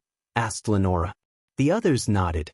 Everyone remained silent, letting the eerie feeling creep into Michael and Gaia. So, who killed Puma among the two of you? Asked Trista. I did, said Michael. When did you figure out he was a night walker? Asked Trista. When I saw him regenerate and show his fangs. Let me get this straight, Trista chuckled, leaning forward. You found he was a night walker, killed him somehow, and thought it's a good idea to track down the one who sent him. Not exactly, Michael shook his head. This chapter upload first at Novel Bin. Net if you want to read more chapters, please visit Novel Next.com to experience faster update speed, then tell us, why are you really here? Said Trista. Michael took a deep breath. I am here to offer something in exchange for information and peace with your kind, said Michael. Information about her mother, I presume, Saber calmly said, surprising Michael. He moved his gaze from Trista to Saber. The young vampire leaned back on his stone chair with a smile. You can hide her face with a mask, but you cannot replace her blood. A Naga, Saber glanced at Gaia from head to toe. Both Michael and Gaia were shocked. They didn't expect Saber to find out her origin. Michael felt like he had underestimated the vampires. Not just a Naga. The princess of Nagaland. The rightful wonder to the throne and the only daughter of Adelia Ashton, Saber slowly spoke. His voice was mixed with admiration and shock for some reason. Since Michael was pretty good at reading people, he could tell Saber definitely had some respect for Adelia. To be honest, Michael had so many questions about Adelia. The woman intrigued him to the core. At first, she was just Gaia's dead mother. Other than that, Michael didn't have any other thoughts about Adelia. But the more he dug deep into Gaia's mother, he was constantly surprised by her. First, Gaia saw a recording left by her mother. She was a member of the Order who asked Gaia to find the Dark Lord. Then, Eladir revealed Adelia's origins as Wraith, one of the founders of the Order. Now, he learned Adelia might have been a vampire and somehow earned the right to be hunted by the Death Squad. There were so many mysteries around Adelia. It was like peeling an onion. Secrets kept coming one after another. You don't seem crippled to me, said Ingram. Tell me about my mother. Where is she? Gaia ignored Ingram and questioned them all. Michael tried to stop her, but it was too late. Luckily, the vampires seemed amused by her outrage rather than offended. You may have misjudged the situation, Your Royal Highness, Lenora chuckled. You're alive because we felt somehow curious about Puma's death and his strange request to meet us, said Lenora. In other words, you're walking on a line between life and death, so you better keep us curious, said Trista. There was a hidden murderous intent in their voices. Michael stepped forward. Elders, I am going to show you something. Michael glanced at the elders. They nodded after a while. Finally, with a flick of his wrist, Michael took out a sparkling gold potion. The position glistened and sparkled like liquid gold. This is what you were talking about? A potion? Lenora looked a little bit disappointed. However, Saber felt a strange energy from the potion. Not a potion, Elder. I found this in the treacherous ocean. It was left by a 6-star alchemist, said Michael. The vampires possessed the ability to tell whether someone was lying or not by sensing their heartbeat and facial signs. Thanks to the system, Michael was able to fool the vampires. Along with the parchment, unfortunately, the parchment crumbled due to time. However, I remember the words. May thy rulers of night rule the day. This chapter upload first at Novel Bin. Net the vampires were taken aback by surprise. From their point of view, the human before them was telling them the truth. At that time, I didn't understand the meaning even after seeing the potion's effect. What are the effects? Saber asked. Michael grinned inwards when he saw the curious look in the vampire's eyes. Offer protection against the sun. Until I learned about the night rulers, I didn't think of this potion as much. Are you telling us this potion will protect us from the sun? Groaned Lenore. Her normal playful voice disappeared. Instead, she talked in a cold voice. If my calculations were right, this potion will protect you for at least an hour and a half. With time and resources, you can find a way to make the potion's effect last long. Suddenly, Saber waved his hand. An invisible force snatched the potion out of Michael's face. If this didn't work, Saber didn't finish his sentence but let Michael imagine the outcome. You can do whatever you want with me, said Michael. With a nod, Saber disappeared from the hall. Following Saber's disappearance, silence took over the hall. Michael and Gaia remained still. Michael squeezed her hand, wordlessly reassuring her. If his peaceful way didn't work, he wouldn't blink an eye to slaughter the elders. Gaia had never begged him for something. But for the first time, she cried for his help. There was nothing he wouldn't do to find Adelia. He must find her. After all, Adelia wasn't just Gaia's mother but a founder and a member of his order. If she was alive, it was his responsibility as the Dark Lord to take care of his loyal followers. Besides, Adelia was family. After a couple of minutes, Saber returned to the hall. This time, he wasn't alone. He had an elf dressed in a fancy noble dress with him. The elf looked terrified, and Michael could see the sweat beads on his forehead. What happened? Lenore asked Saber. She failed to hide the curiosity in her heart. I survived, the elf said, shivering. Except for Ingram, the other elders looked bewildered. Even the usually calm and composed Saber couldn't hide the excitement. His hand trembled, holding the vial with a few drops of golden liquid in it. Instead of answering, Saber appeared in front of Michael in a blink of an eye. He grabbed Gaia and Michael by his neck, lifting them up off the ground. Despite Saber's scrawny look, he was able to lift Michael and Gaia without breaking a sweat. Tell me, where can I find more? Saber loosened his grip just enough to let Michael barely utter the words. Tell me about Adelia and agree to call off the death squad. If we don't get back to where we came from alive and unharmed, the potions are good as gone, Michael grinned. The information Michael had was crucial to the point that it could change the entire vampire's fate. In other words, Saber can't kill him even if he wishes to. Phase 1 of shocking the vampires with the potion had been completed. Next phase, get the protection of one of the elders and learn about Adelia.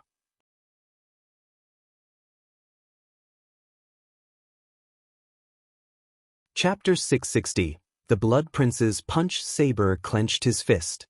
Seeing Saber lose his calmness stunned the others.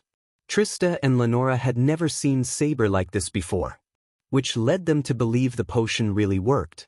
To their surprise, Saber released the two of them. Michael and Gaia coughed, running their throats for a moment.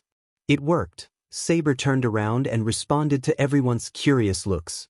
For a moment, Trista and Lenora couldn't believe what they had just heard. No matter how powerful they were, the sun was their ultimate bane. Even the elders were unable to survive the sunlight for a couple of minutes, let alone the minions. It was the only weakness they had besides primordial flames. At least with primordial flames, they could somehow kill the flame wielder. With the sun, they had no choice. Hence, they never dared to step outside their castles during the day. How many more do you have? Asked Saber. The others were kinda in shock to question Michael, except for Ingram. Michael couldn't read what was going on in Ingram's head. He remained without showing any signs of emotions on his face, as though the potion meant nothing to him.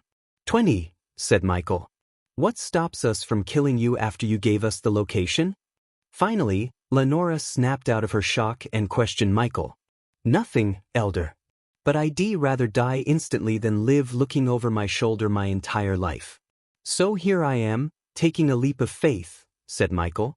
Besides, I don't see any other way to find Adelia. The elder vampires took a few moments to weigh their options. Although they were brutal and cruel, they were not dumb. These vampires survived all these years by capitalizing on opportunities and working with valuable assets like Ghost. At this moment in time, the Ghost was far more valuable to them as alive than dead. Compared to the potion he gave them, the lives of two half-baked elder vampires and Puma who were stupid and weak enough to get killed was nothing. Moreover, Saber had other plans for Ghost. Saber looked at the others for a moment before nodding at Lenora. Finally, Lenora decided to share what she knew about Adelia with Ghost and Gaia. The one who put the hit on Adelia was Elder Kragan. He's dead. Gaia's heart skipped a beat. But the last time I heard, Adelia ventured into the treacherous ocean, searching for the wise dragon. If I were you, I'd start my search with that dragon. Lenora didn't bother to explain the dangers of venturing into the treacherous ocean. He was just a human. But, since he had given them something crucial and asked them for their mercy, she would call off the death squad until he messes with her kind one more time. How do I know you're telling the truth and not leading us into a death trap? Asked Gaia. Lenora burst into laughter. You don't. But you have no choice either. This chapter upload first at Novel Bin. Net, if you want to read more chapters, please visit Novel Next. Calm to experience faster update speed to Michael, Lenora didn't seem like she was lying. Plus, she had no need to lead them into a death trap. Once we retrieve the rest of the potions, I will call off the death squad. But make no mistake, if you ever kill one of my kind again, I will personally come for your life, Lenora threatened Michael. I will not dare to, Michael bowed slightly. Now the location, asked Saber. Michael slowly moved his hand into his inner coat pocket, making no sudden movements. He was about to retrieve the parchment when a sudden thudding sound made the entire hall tremble. The torches were snuffed out by an invisible force. Darkness fell over them. Saber conjured an orb of light, sending it to hover over them. But the orb could hardly illuminate the place. Something sucked all the light, making the place gloomy. Everything went silent. Shame, a demonic growl cut through the silence. Immediately, Michael's neck hair stood up. A powerful being just appeared in the hall. He sensed the being with his environmental scanning. However, Michael couldn't pinpoint the being's exact location. He tried to move but failed to do so. His body simply refused to move. The hall continued to tremble with each thud. Little by little, the thudding sounded closer and closer to them. Michael's nose twitched due to the overwhelming stink of blood in the air. The orb of light could hardly illuminate the place with its dim red flames. Michael glanced at the elders to see a bewildered look in their eyes. He quickly tried to access the spiders around the hall. To his shock, he sensed no spiders around them. Every single one got destroyed. Warning! Warning! Warning! Suddenly, several red warning boxes blocked his vision. The system screamed inside his voice.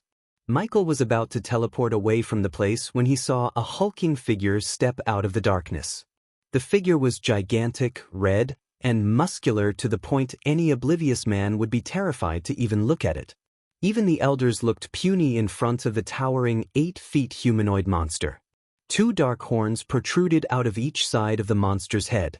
The figure looked like the embodiment of the word demon. The figure snarled, revealing its two long fangs.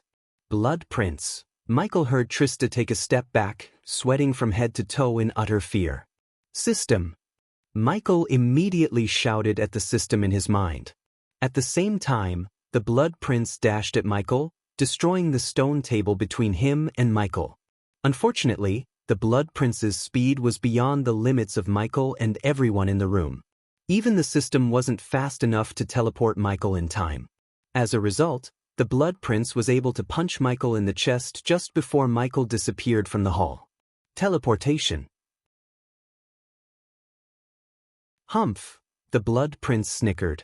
His voice resembled the voice of the Dark Lord but several times more demonic, evil, and threatening. The Blood Prince snapped his finger as the orb conjured by Saber shattered into pieces. Once again, pitch-black darkness surrounded them. Usually, vampires could see in darkness. However, the darkness created by the Blood Prince blocked their vision, blinding them completely. No, no. Nuoi. A sudden scream from Lenora stunned the elders. Her scream was abruptly cut short as they all heard the sound of flesh getting ripped apart. The elders weren't strangers to this eerie sound. But when it happened to one of them, they all trembled in fear. After a while, silence returned to the hall. The elders remained until the torches around them flickered. Finally, a torch lit up, and when it did, the elders almost screamed in terror. This chapter upload first at Novel Bin. Net the Blood Prince sat on a throne where Michael and Gaia were. He was gnawing on a big piece of meat that resembled a human thigh. Their hearts pounded against their chests. Slowly, their gazes swept across the Blood Prince. In his hand was a head, Lenora's head. Blood trickled down from Lenora's neck. Welcome to the new age of Nightwalkers. The Blood Prince crushed Lenora's head with his bare hand.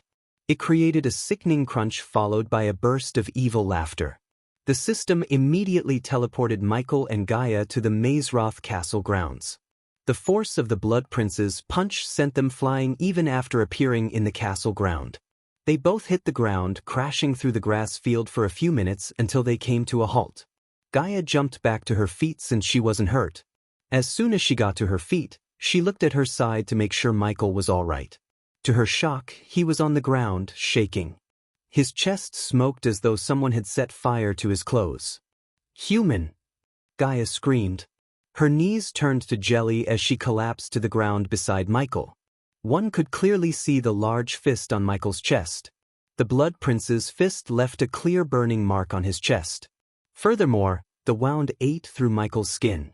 Gaia noticed Michael spurting a dark foam out of his mouth. Sudden panic clenched her heart. She emptied a bunch of healing potions into his mouth, hoping they would heal him. However, the healing potion had no effect on Michael. Even after emptying the third bottle into his mouth, his chest still smoked, radiating a strong scent of burning flesh. Professor Steinmeier, Gaia's head jerked aside to see Gilrine. When he noticed Michael on the ground, the smile on his face froze. He rushed at Michael. "What happened to him?" Gilrine panicked. "I don't know. I found him like this." Gaia didn't even know how she was able to answer Gilrine. Her mind was blank in shock. "We need to get him to the infirmary. Now." Gilrine took Michael in his arms and stood back to his feet. Gaia didn't see any other choice. They were about to turn around when Gaia saw another figure stepping out of the darkness. With the long black robes and hair, Professor Lane blended in with the night like a chameleon. "Professor Lane!" Gilrine shouted. Professor Lane came to Gilrine's side. "Oh my God," Professor Lane mumbled under his breath. "The infirmary cannot save him. Bring him to my office now," Professor Lane instructed Gilrine. For the first time, Gilrine heard Professor Lane show a slight fear in his voice. Gilrine did not waste any time as he ascended into the air. What's happening to him? Gaia couldn't control the tears from flowing out of her eyes. "Blood Prince? Professor Steinmeier. He was punched by a Blood Prince. You don't happen to know that, right?" Professor Lane questioned her expressionlessly. "Professor!" Gilrine's shout saved Gaia.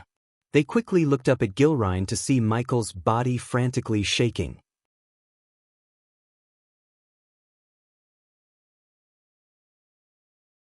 Chapter 661. Holy Maiden Rowena's help. The office of Lane was a gloomy and dimly lit room located in the dungeons. The shadowy walls were lined with shelves of large glass jars filled with slimy, revolting things, such as bits of animals and plants, floating in potions of varying colors. The office had a fireplace. At the moment, it was dark and empty. In a corner, Professor Lane kept his private stocks of alchemy ingredients in a cupboard. When Gilrine, Gaia, and Lane reached the office, Lane waved his hand. The runes on the door glowed for a moment before slowly creaking open. "Put him there," Lane said, pointing his finger at the empty oak table in the center. As Gilrine placed Michael's shaking body on the table, Lane opened his cupboard and picked up a few potions from the shelf. Gaia held Michael's hand as tight as she could. Her eyes kept forming tears seeing Michael's condition. They both didn't expect the Blood Prince to be there. Furthermore, the Blood Prince was at half-immortal stage. There was no way they could have defeated the Blood Prince. At least, not with their current cultivation stage. "Open his mouth," Lane ordered Gilrine. The big man squeezed Michael's jaw, opening his mouth big enough for Lane to pour a green slimy liquid into his mouth. "Professor Lane, is he going to survive?" asked Gilrine. "It's a miracle he's even alive," said Lane. "Where the hell did he meet a Blood Prince?" Gilrine heard Professor Lane before. He was unlucky enough to know about those vile creatures. Unlike Lane, Gilrine never had to face one thanks to the gods. Without answering Gilrine's question, Lane just glanced at Gaia. She remained silent, letting Lane treat Michael. She couldn't even cry out loud or show her care for Michael. It would lead the others to suspect her relationship with Michael, which might lead to catastrophic consequences. "Professor Lane," Gilrine called out for Lane. He noticed Ghost's entire body smoke as though someone had set a fire under him. The temperature in the room increased by several degrees. Gilrine felt the heat radiating from his body. "What's happening?" Gaia panicked. Michael's hands began to burn hers. They were hot enough to make Gaia release his hand. "I need cold water," Lane said. "Go bring me as much water as possible from the lake," Lane ordered Gaia.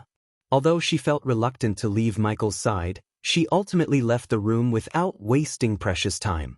After she left the room, Michael's body began to tremble violently. His body was burning hot. Smoke emerged from every part of his body. "Shouldn't we inform Headmaster Wulfric?" asked Gilrine. To Gilrine's surprise, Lane shook his head. "No. The headmaster has enough on his plate. A blood prince is the last thing he needs right now," said Lane. "But, Professor Lane, there is no cure for a wound caused by a blood prince. If we don't get all the help we need, he's going to die." Gilrine lowered his voice. Usually, Lane would agree with Gilrine. There was indeed no cure for a wound caused by a blood prince. That was what made the blood princes the ultimate force of nature. Just a single touch from a blood prince could poison a cultivator's body from within and turn them into a puddle of blood. The blood princes were the pure breed of vampires. A typical vampire would suck the blood, while a blood prince sucks its victim's life force itself with a single touch. This chapter upload first at Novel.bin.net. If you want to read more chapters, please visit Novel.next.com to experience faster update speed. It was extremely rare for someone to survive a blood prince. But even if they did, once the blood prince touched the victim, only death awaited. Luckily for Michael, he had almost 1 million badass points after killing Duke Avon in front of the two armies. He ordered the system to heal his body. Otherwise, Michael would have died by now. Still, his survival depended on his willpower and Bodhi's ability to withstand the corrosion. When Gaia finally returned to the room, carrying a wooden barrel filled with cold water, she saw the smoking body of Michael. She almost dropped the barrel. With a quick wave of his hand, Lane sucked all the water out of the bucket, forming a large blob of water above Michael. He slowly let the water trickle into Michael, cooling his body. This continued for an hour. They had used almost 10 barrels of water, completely drenching Michael in the water. Despite their efforts, his body refused to cool down. As time passed, his skin slowly turned grayish. "What's happening?" Gaia felt a lump forming in her throat. She couldn't help blaming herself for Michael's state. If it wasn't for her and her pursuit of her mother, Michael wouldn't have gone to the vampire castle. He took the risk solely for her.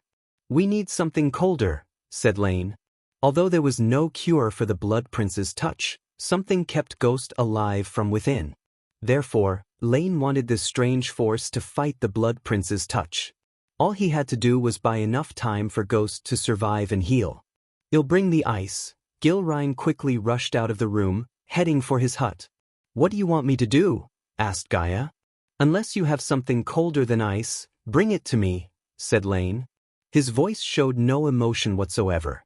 Gaia suddenly remembered the ancient ice core Michael bought in the auction. Unfortunately, the ancient ice core was in Michael's system storage. Hence, Gaia couldn't get her hands on the ice core. What about cold flames? Suddenly, when Gaia was feeling helpless, a calm voice resonated in the room. The two of them turned their heads to see a girl dressed in sky-blue robes. Her raven black hair fluttered in the wind. When she appeared, the temperature rose because of Michael's body slowly started to drop. A chill air swept across the room. "Rowena," Gaia mumbled under her breath. The last time Gaia saw Rowena, she fought the possessed fire giant. Gaia panicked when she saw Rowena. Several questions emerged in her mind. The first was, what if Rowena finds out Michael is the Dark Lord? They were as good as dead once the Holy Maiden learned the truth about Michael. "Holy Maiden," Lane acknowledged Rowena with a small nod. "It's dangerous to use the cold flames, Holy Maiden," said Lane. He knew Ghost already possessed a primordial flame which might refuse to let another primordial flame enter his body. If the two primordial flames clashed inside his body, the result would be catastrophically bad. For instance, the entire room might explode into pieces along with his body. "The cold flames are the only chance he has," Rowena calmly said. She slowly approached Michael and stood beside Gaia. For a moment, Rowena stared at Gaia without batting an eye.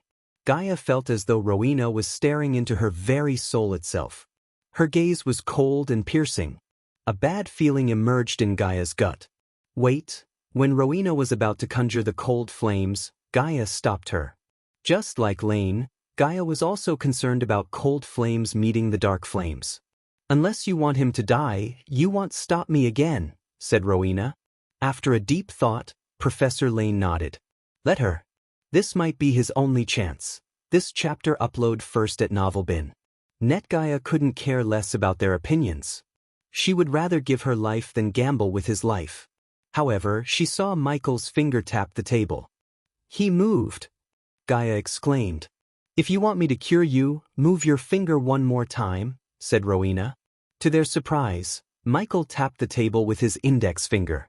Gaia finally heaved a sigh of relief inside. If Michael wanted the cold flames, Gaia knew he must have a way to heal himself with the cold flames. She trusted him.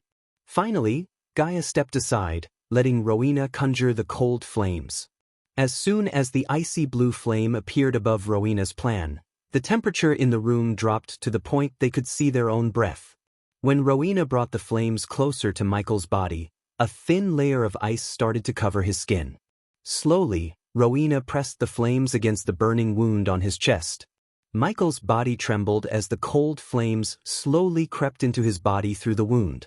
Initially, Rowena felt something powerful preventing the cold flames from entering his body. But that strong force faded away, and she didn't find any resistance from his body anymore. "I brought ice dash." Gilrine entered the room with a barrel. His words were abruptly cut short when he saw Rowena in the room. "Holy Maiden." "Shoo." Rowena shushed Gilrine as he quickly shut his mouth. He sneaked into the room, trying his best not to make any sound. On the other hand, Gaia didn't take her gaze away from Michael, not even for a second. Rowena continued to send the cold flames into Michael's body, removing the blood prince's corrosion from his body. Although it looked like a simple task, a simple mistake could end the lives of everyone in the room. Rowena focused like a hawk on the task.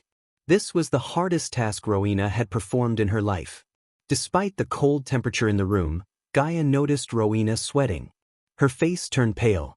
Anyone with eyes should see the exhaustion on her face as clear as day. Yet, Rowena didn't dare to lose focus. Seeing the Holy Maiden's state, Professor Lane took out a blue potion from his shelf.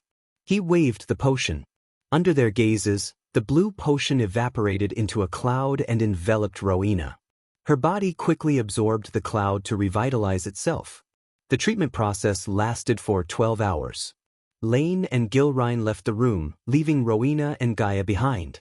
Eventually, the grayness in his skin disappeared. Instead, his skin glowed. Furthermore, his breathing returned to normal. Except for the burning wound on the center of his chest, the rest of his body stopped smoking out. As Gaia was staring at Michael, the cold flames finally disappeared from Rowena's hand. Gaia looked up at Rowena. "What happened?" asked Gaia. "His body needs some time to heal," said Rowena. "Keep him here. He needs the cold flames for at least a week." "I will be here tomorrow at the same time." Rowena turned around. She was about to leave the room when Gaia questioned her, "Why help him?" Silence fell over them for a few moments. "I owe him for saving my family."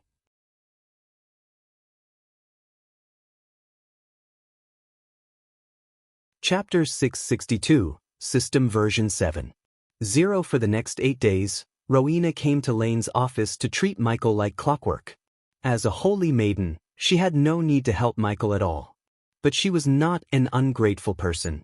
Ghost saved her mother and sister. So Rowena was just returning the favor. Even if she knew Ghost was the Dark Lord, she would have still helped him. On the 9th day after Rowena left Lane's office, Gaia sat on the chair beside Michael, holding his hand as usual. When Lane asked why she was staying with him, Gaia simply said it was her duty to keep every student alive. She also informed him she wanted to be with Ghost in case he woke up. She wanted to be the first one to know what happened to him, at least that's what she said to Lane. The office was gloomy and dark.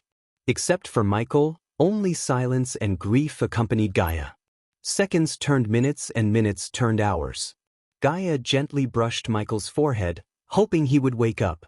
She didn't know how long she could keep Nightmare in control. The dragon may be kinder than many of his kind, but when someone hurts the people he loves, he would go to any lengths to destroy them.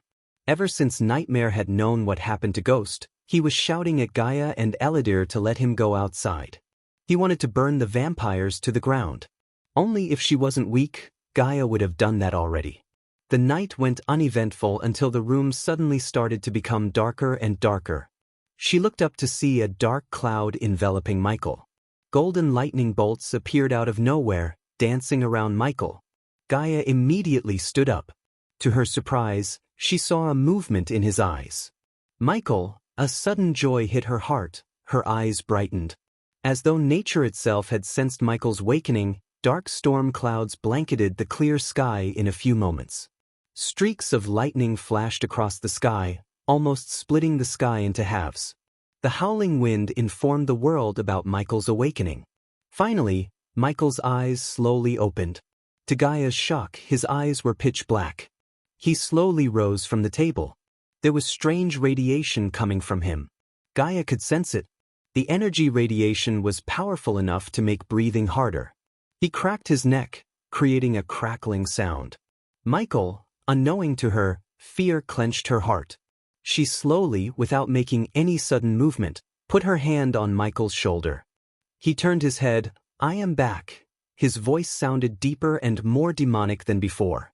Surprisingly, Michael didn't use any voice modulators. His natural voice turned like this.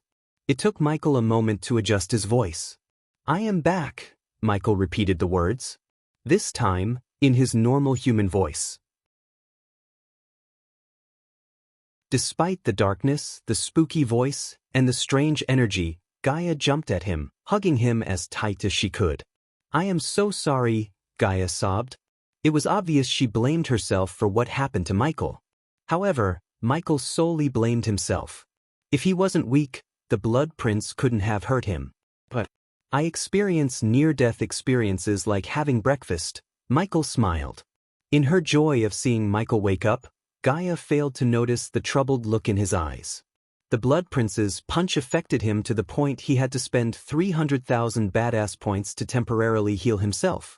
According to the system, he had to break through to the half-immortal stage within the next 6 months. Otherwise, his body would decay and he had to start everything from the beginning. That meant a new body at the first stage of cultivation. Simply put, everything he worked hard and built would go down the drain. As long as Michael was alive, he wouldn't let that happen. Thanks to Rowena and her cold flames, Michael woke up in just 8 days instead of the system's estimation of 3 months. His current situation was a blessing in disguise.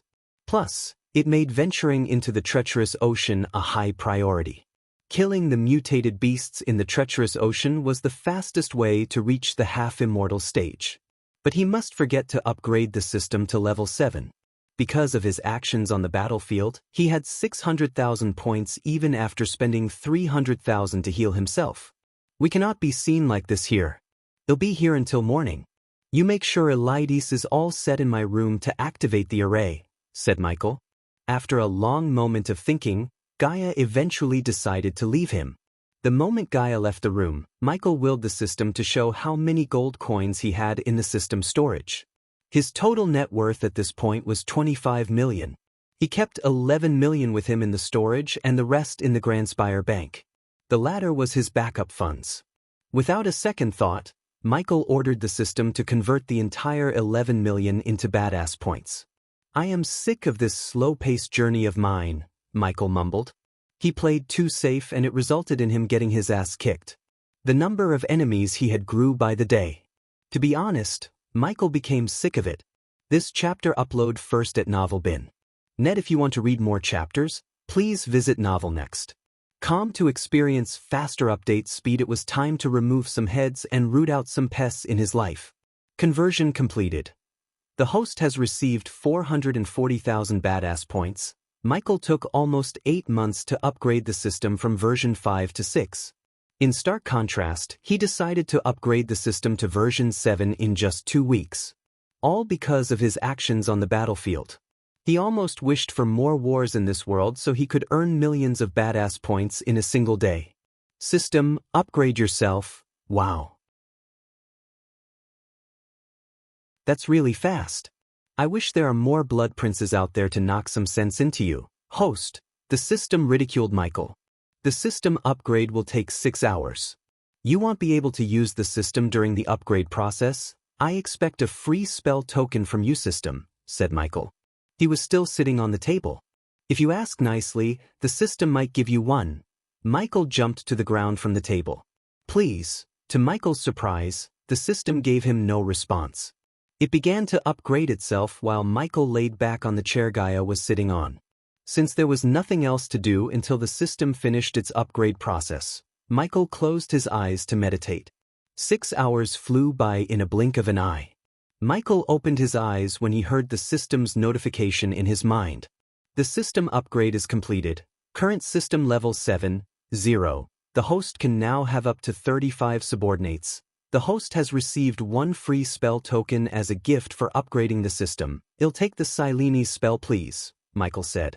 He didn't even bother to take a look at the spells in the store. Ding! The host has successfully acquired the level 1 Silenes. This chapter upload first at Novelbin. Net. The bubble lasts for 5 seconds. The area of effect is a 0.5-meter radius. Michael heaved a sigh of relief. His next task was to get enough experience points. Michael had 2 plans to raise his level. To get the first plan running, Michael contacted Azazel.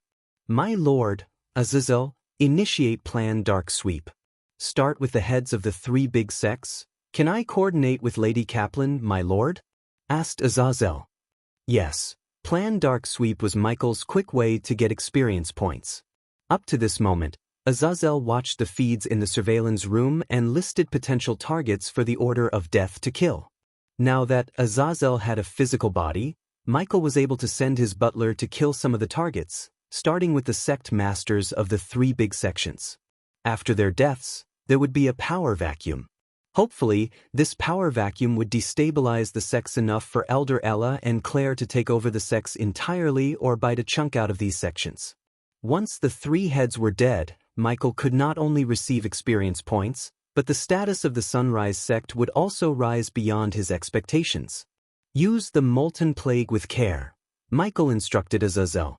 Before leaving for Emizaroth, he gave Azazel a few crates of Molten Plague, just to use in a situation like this.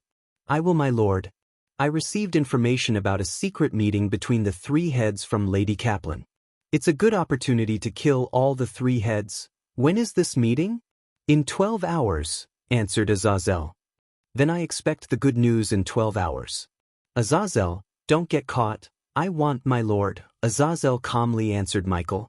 Confidence reeked in his voice instead of any uncertainty. After cutting the communication with Azazel, Michael quickly took a glance at his status. Since he had upgraded the system, the experience level cap for level up in the fusion stage reduced from 1 million to 800,000.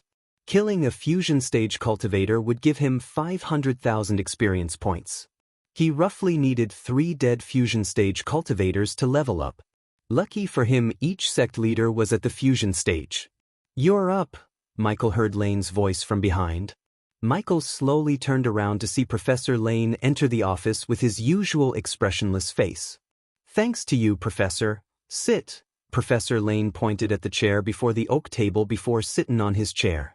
Although Michael had reached Professor Lane's cultivation level and was just a few items away from reaching 6-star alchemist, he respected the man. His knowledge and experience was a droplet compared to Professor Lane's ocean-like knowledge. Professor Lane might be the first man Michael looked up to as a mentor after Spectre. Usually, I don't poke my nose into students' business. I simply don't care, said Lane. Judging by his tone, Michael could tell it was indeed the case. But your matter is different. You endangered Mazeroth by almost bringing a blood prince to our doorstep. What do you have to say for yourself? The novel will be updated first on this website. Come back and continue reading tomorrow, everyone.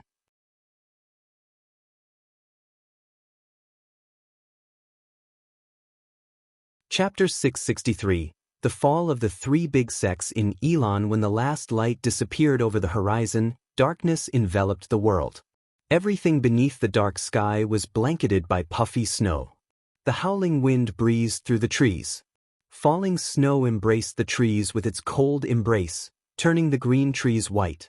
Except for a few torches to illuminate the snow-covered paths, the rest of the city of Rosegate slept in darkness. Rosegate was one of the 4 duchies in Kingdom Kethin and also the only kingdom that didn't participate in the recent war between Icefair, Pentown, and Flamefair. Almost everyone in Rosegate was sleeping peacefully inside their homes except for the 3 sect leaders. They held a meeting inside a brightly lit room. Everyone sat around an oak table, taking sips out of the golden chalices. One of them was Sadie Kaplan. She accompanied the sect leader of Silvermoon, Ursula Colt. She was the prettiest woman in the room. Even Sadie paled in comparison in terms of beauty. Ursula let her silvery hair free and wore enchanting blue robes which showed her deep cleavage. The other 2 sect leaders were men. One of them was Lancelot Morningstar, the sect leader of the Morningstar. Lancelot was a fairly built man with striking golden hair. His neatly combed hair was tied into a ponytail and the stubble beard gave him a certain charm with the ladies. The one who sat next to him was Garrett Eyre, the sect leader of Golden Valley. Unlike Lancelot, Garrett was a big bulky man with a bushy beard. Despite the cold weather, Garrett was dressed in a vest, leaving his big arms exposed to the coldness, and leather pants. At the moment, they all shared the same concerned look. "Are we going to sit here all day and stare at each other or come up with some plan?" asked Lancelot. "We definitely cannot destroy them. Not with all their alliances and connections," said Garrett.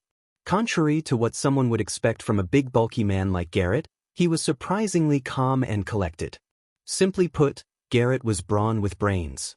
That was what made him one of the most dangerous men in the Elon continent. It's only a matter of time before they make an attempt to take over our sections. How many sects they had already swallowed? 20? 15 to be exact, said Ursula. It was an enormous number. In a short period of time, the Sunrise sect had gone from a declined sect to one of the most powerful sects in Elon. The flag-bearer of the takeovers, Ella was an unstoppable force when it came to pursuing sect leaders to join the Sunrise sect. At first, the 3 big sects didn't mind the Sunrise sect taking over a few declined sections. They thought it was a lost cause since those sects were on the brink of closing down. However, as time passed, the Sunrise sect made unrefusable offers to the sects that were running without any problems. One by one, they took over all the sects in Breedia, Draddle, and most of the sects in Kethin.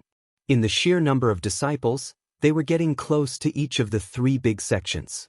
"My little birds told me Ella and Claire are eyeing for the sects in the royal land," said Ursula. Hearing them bitch about the growth of the Sunrise sect made Sadie proud of her friend, Ghost. He joined the sect with nothing and built it from the ground up to challenge the 3 big sects themselves. Of course, Claire, the elders, and Ella played a big role in the rise, but Ghost was the one who started everything. "There is only one thing we can do at this point: make counteroffers to those sections. In other words, we take over sects before the Sunrise sect could," said Garrett. "No," Lancelot banged the table with his fist. "I wouldn't let those street dogs step into my sect and spoil the great name of Morningstar," gnarled Lancelot. Among the 3 big sects, Morningstar had the most intense recruiting process. Even if someone had heaven-defying talent, if they were not from a noble background, the odds of their placement in Morningstar would be next to nothing. The Morningstar sect handpicked noble talents. But now, even the nobles were considering joining the Sunrise sect due to the abundance of cultivation resources available in the sect. Moreover, the Sunrise sect had the best mentors to guide the youngsters in their cultivation. Once again, Ghost's pills and potions played a huge role in producing talents left and right. We could have used King Breedia to destroy the sect because of his enmity with Ghost. But after what Ghost did at his daughter's engagement gala, I don't think King Breedia would even breathe in Ghost's direction, said Garrett. Do we even have a plan, or are we just here to bitch about their growth? This chapter upload first at Novelbin. Net, if you want to read more chapters, please visit Novelnext.com to experience faster update speed. It's you too who's in trouble.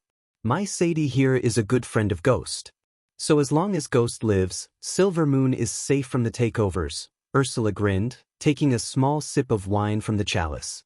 Garrett and Lancelot looked at Sadie for a moment. Sadie dear, Ursula turned her gaze to Sadie. What's your thought about all this? Ursula asked Sadie. If you ask me, I'd say leave them be. There's no use in kicking a hornet's nest, said Sadie. The trio was surprised by her answer. I don't see any harm in turning the 3 big sects into 4 big sections. Now we are all bitching on an assumption the Sunrise sect will try to take over our sections.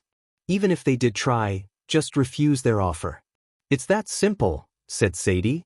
Pretty girl, it's not that simple, Lancelot gritted his teeth. He always thought Silvermoon and the girls were beneath them. Only because they were big and influential enough to rival Morningstar, he tolerated their existence. Power is an addiction and that bitch Claire and Ella are way deep in it. They wouldn't stop until there were no other sects in Elon than the Sunrise sect. If you don't believe me, my spies with Ella told me she was indeed talking with some of the elders in my sect. The moment I return to the sect, have to make an example out of these traitors, snickered Lancelot. So they had already begun the takeover of our sects, Garrett sighed. It's not that I don't believe your spies, but if what they said was true, we have a reason to wage war against them. They might be powerful, but they cannot win against the 3 of us combined, said Ursula. Lancelot, Garrett turned his gaze to Lancelot. Don't kill the elders. Make them record their shady deals with Ella in a recording stone. We use that as leverage to ask Claire's hand in marriage for someone worse. We force Claire to kill him. Use that as an excuse to wage a war against them. It's a classic way that works every single time, chuckled Garrett. Sadie sighed inwards, almost feeling pity for these fools. Although Sadie seemed to be in cahoots with Ursula, Sadie hated Ursula to the core. She had turned the Silvermoon into a whole house. The entire continent called the Silvermoon girls bitches due to their cultivation style and the task they performed under the order of Ursula. She picked up poor little girls and turned them into harlots when they came of age. With the Dark Lord's help, Sadie could finally take the Silvermoon in a different direction. For that to happen, Ursula had to die first. Lady Kaplan, it's time. Suddenly, Sadie heard Azazel's voice in her head. Her heartbeat slowly increased. Taking a deep breath, Sadie put her hands under the table and took out a vial of the molten plague from her space ring. She released the vapor into the air. Unknown to the 3 sect leaders, they began to breathe in the poisonous air. This chapter upload first at NovelBin.net. I have an infamous man-whore in the sect. It's time he gets a chance to settle in life, Lancelot chuckled devilishly. To a bad marriage, Ursula raised her chalice for a toast. But when raised her chalice, she coughed. Following her, Garrett also coughed violently. What the fuck? Lancelot growled, but he too fell victim to the violent cough. They were confused. Suddenly, the bright chandelier flickered. Flower barrier. To their shock, Sadie waved her hand, casting a spell around them. In a blink of an eye, a wall made of flowers appeared around them, trapping them inside. Sadie, Ursula growled. Her eyes turned bloodshot. It was obvious to them that Sadie had poisoned them somehow, because she was the only one who remained without coughing. Garrett quickly reached out for the battle axe behind him as Lancelot tried to cast a counterspell. To Lancelot's shock, he couldn't feel the celestial energy around him.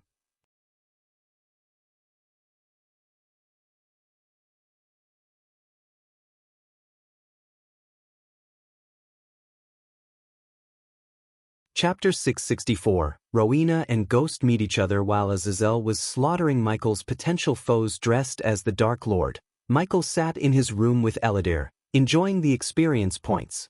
By killing the 3 sect leaders, Michael earned 1.5 million badass points. Since the level cap to reach the next level in the fusion stage was 800,000 experience points after the system upgrade, he leveled up once.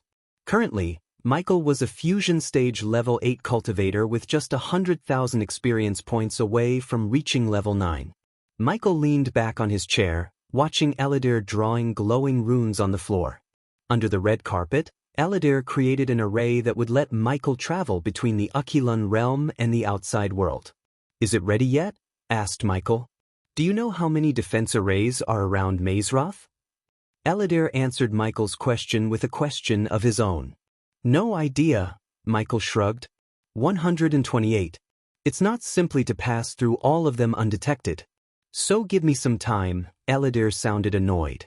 You don't have to be a bitch about it, Michael chuckled. He was in a good mood despite his current situation. If he didn't break through to the half-immortal stage in 6 months, his life would be reset. Thanks to Rowena, he had more than enough time to reach the half-immortal stage. The big obstacle that stood between him and reaching the half-immortal stage was system upgrade. Luckily, he had upgraded the system. So he only needed approximately 1 million experience points to reach the half-immortal stage.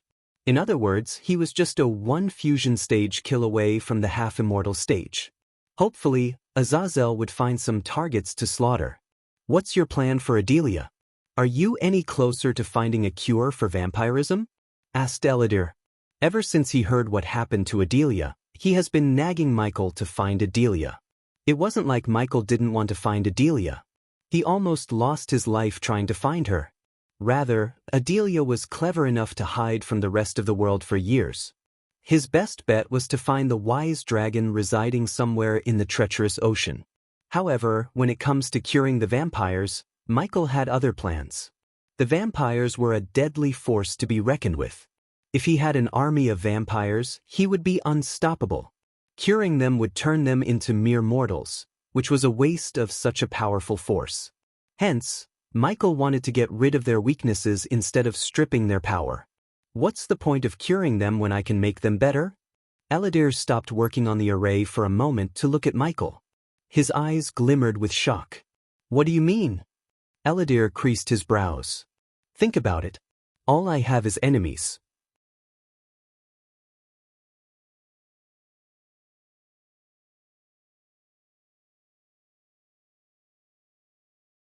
Pretty much, said Michael. I am not very good at alchemy, said Ruby. So, will you be able to help me if I'm stuck at some point? Michael looked at her.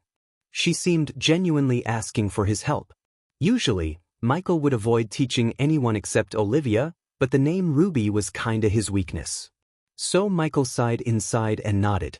Will do. Once again, Michael and Rowena shook each other's hands without knowing the truth. This was the beginning of Rowena and Michael's relationship. Unfortunately, they both didn't know where it would take them.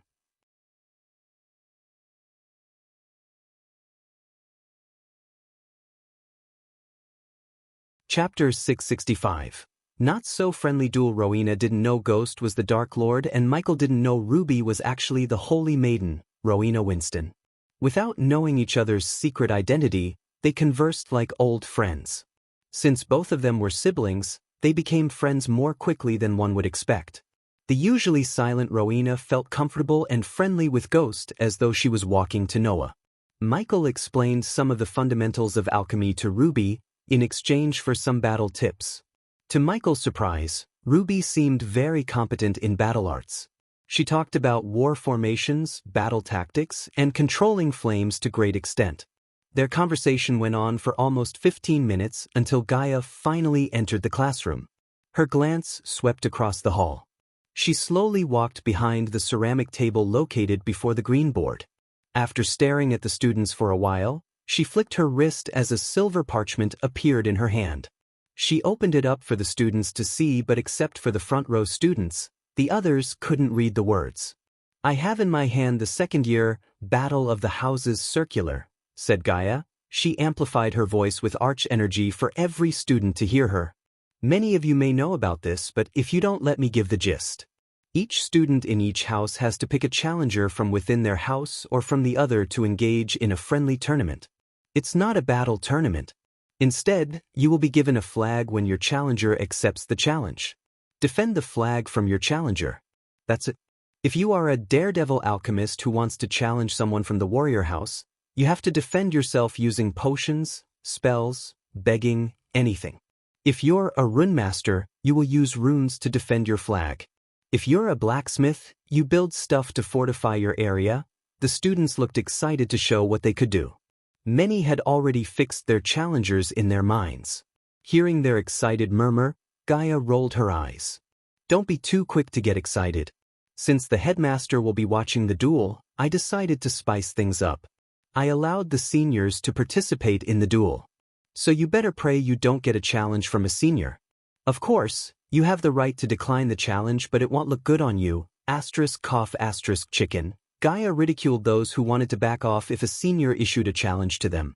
However, Michael felt excited. There was no one in his current batch who could defeat him. Not that the seniors could defeat Michael, but battling seniors would make him get more badass points when he mops the floor with them. The last time he faced a senior named Diego, he almost killed the guy.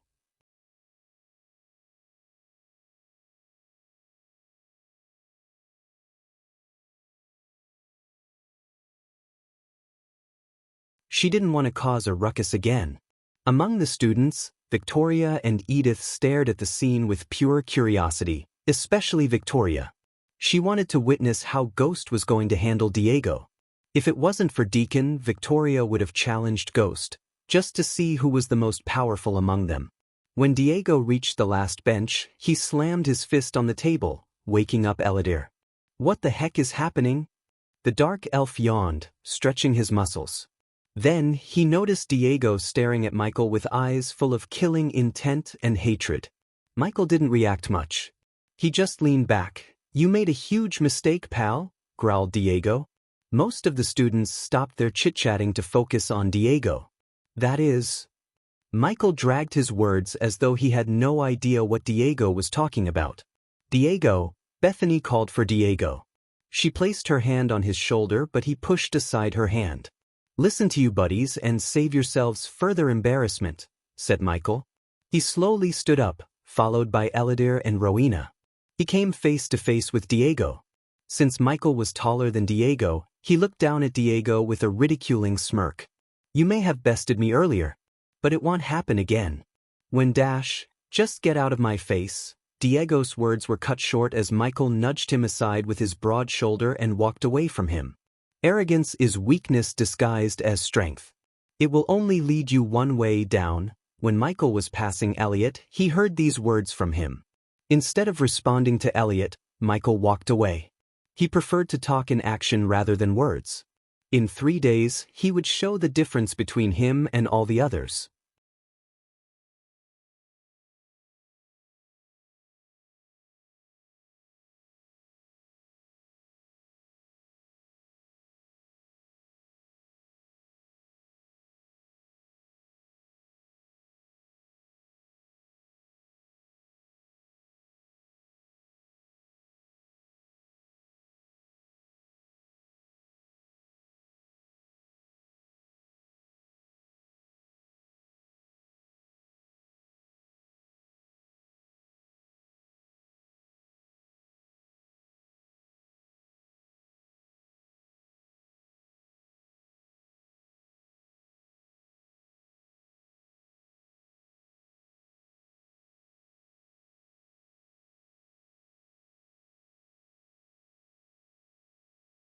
He handed over the flag to Gaia.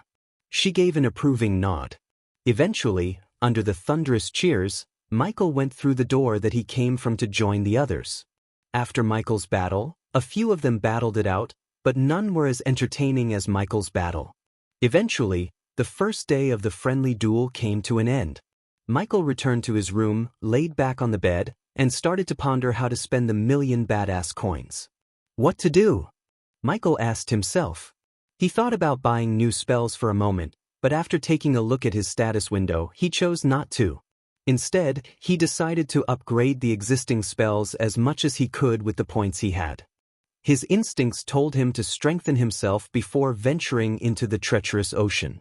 As the first step, Michael upgraded the Eyes of Doom, Energy Devourer, and Soul Eater. They were the low-level spell in his arsenal. In a blink of an eye, he spent 400,000 badass points. The 3 spells had reached level 5 after the upgrade. That was a simple task. The difficult one was which spell to upgrade next. He was in deep thinking. After a while, Michael decided to hold onto the points so he could upgrade whichever spell he needed the most in the treacherous ocean or use them to buy something else. Finally, Michael closed the system and his eyes for a good night's sleep. He wanted to get some sleep before venturing into the treacherous ocean again. Who knew how many dangers he would face this time? You're tuning in to the Wang Lin's Journey YouTube channel. Don't forget to subscribe and join us on this journey to catch the most captivating stories.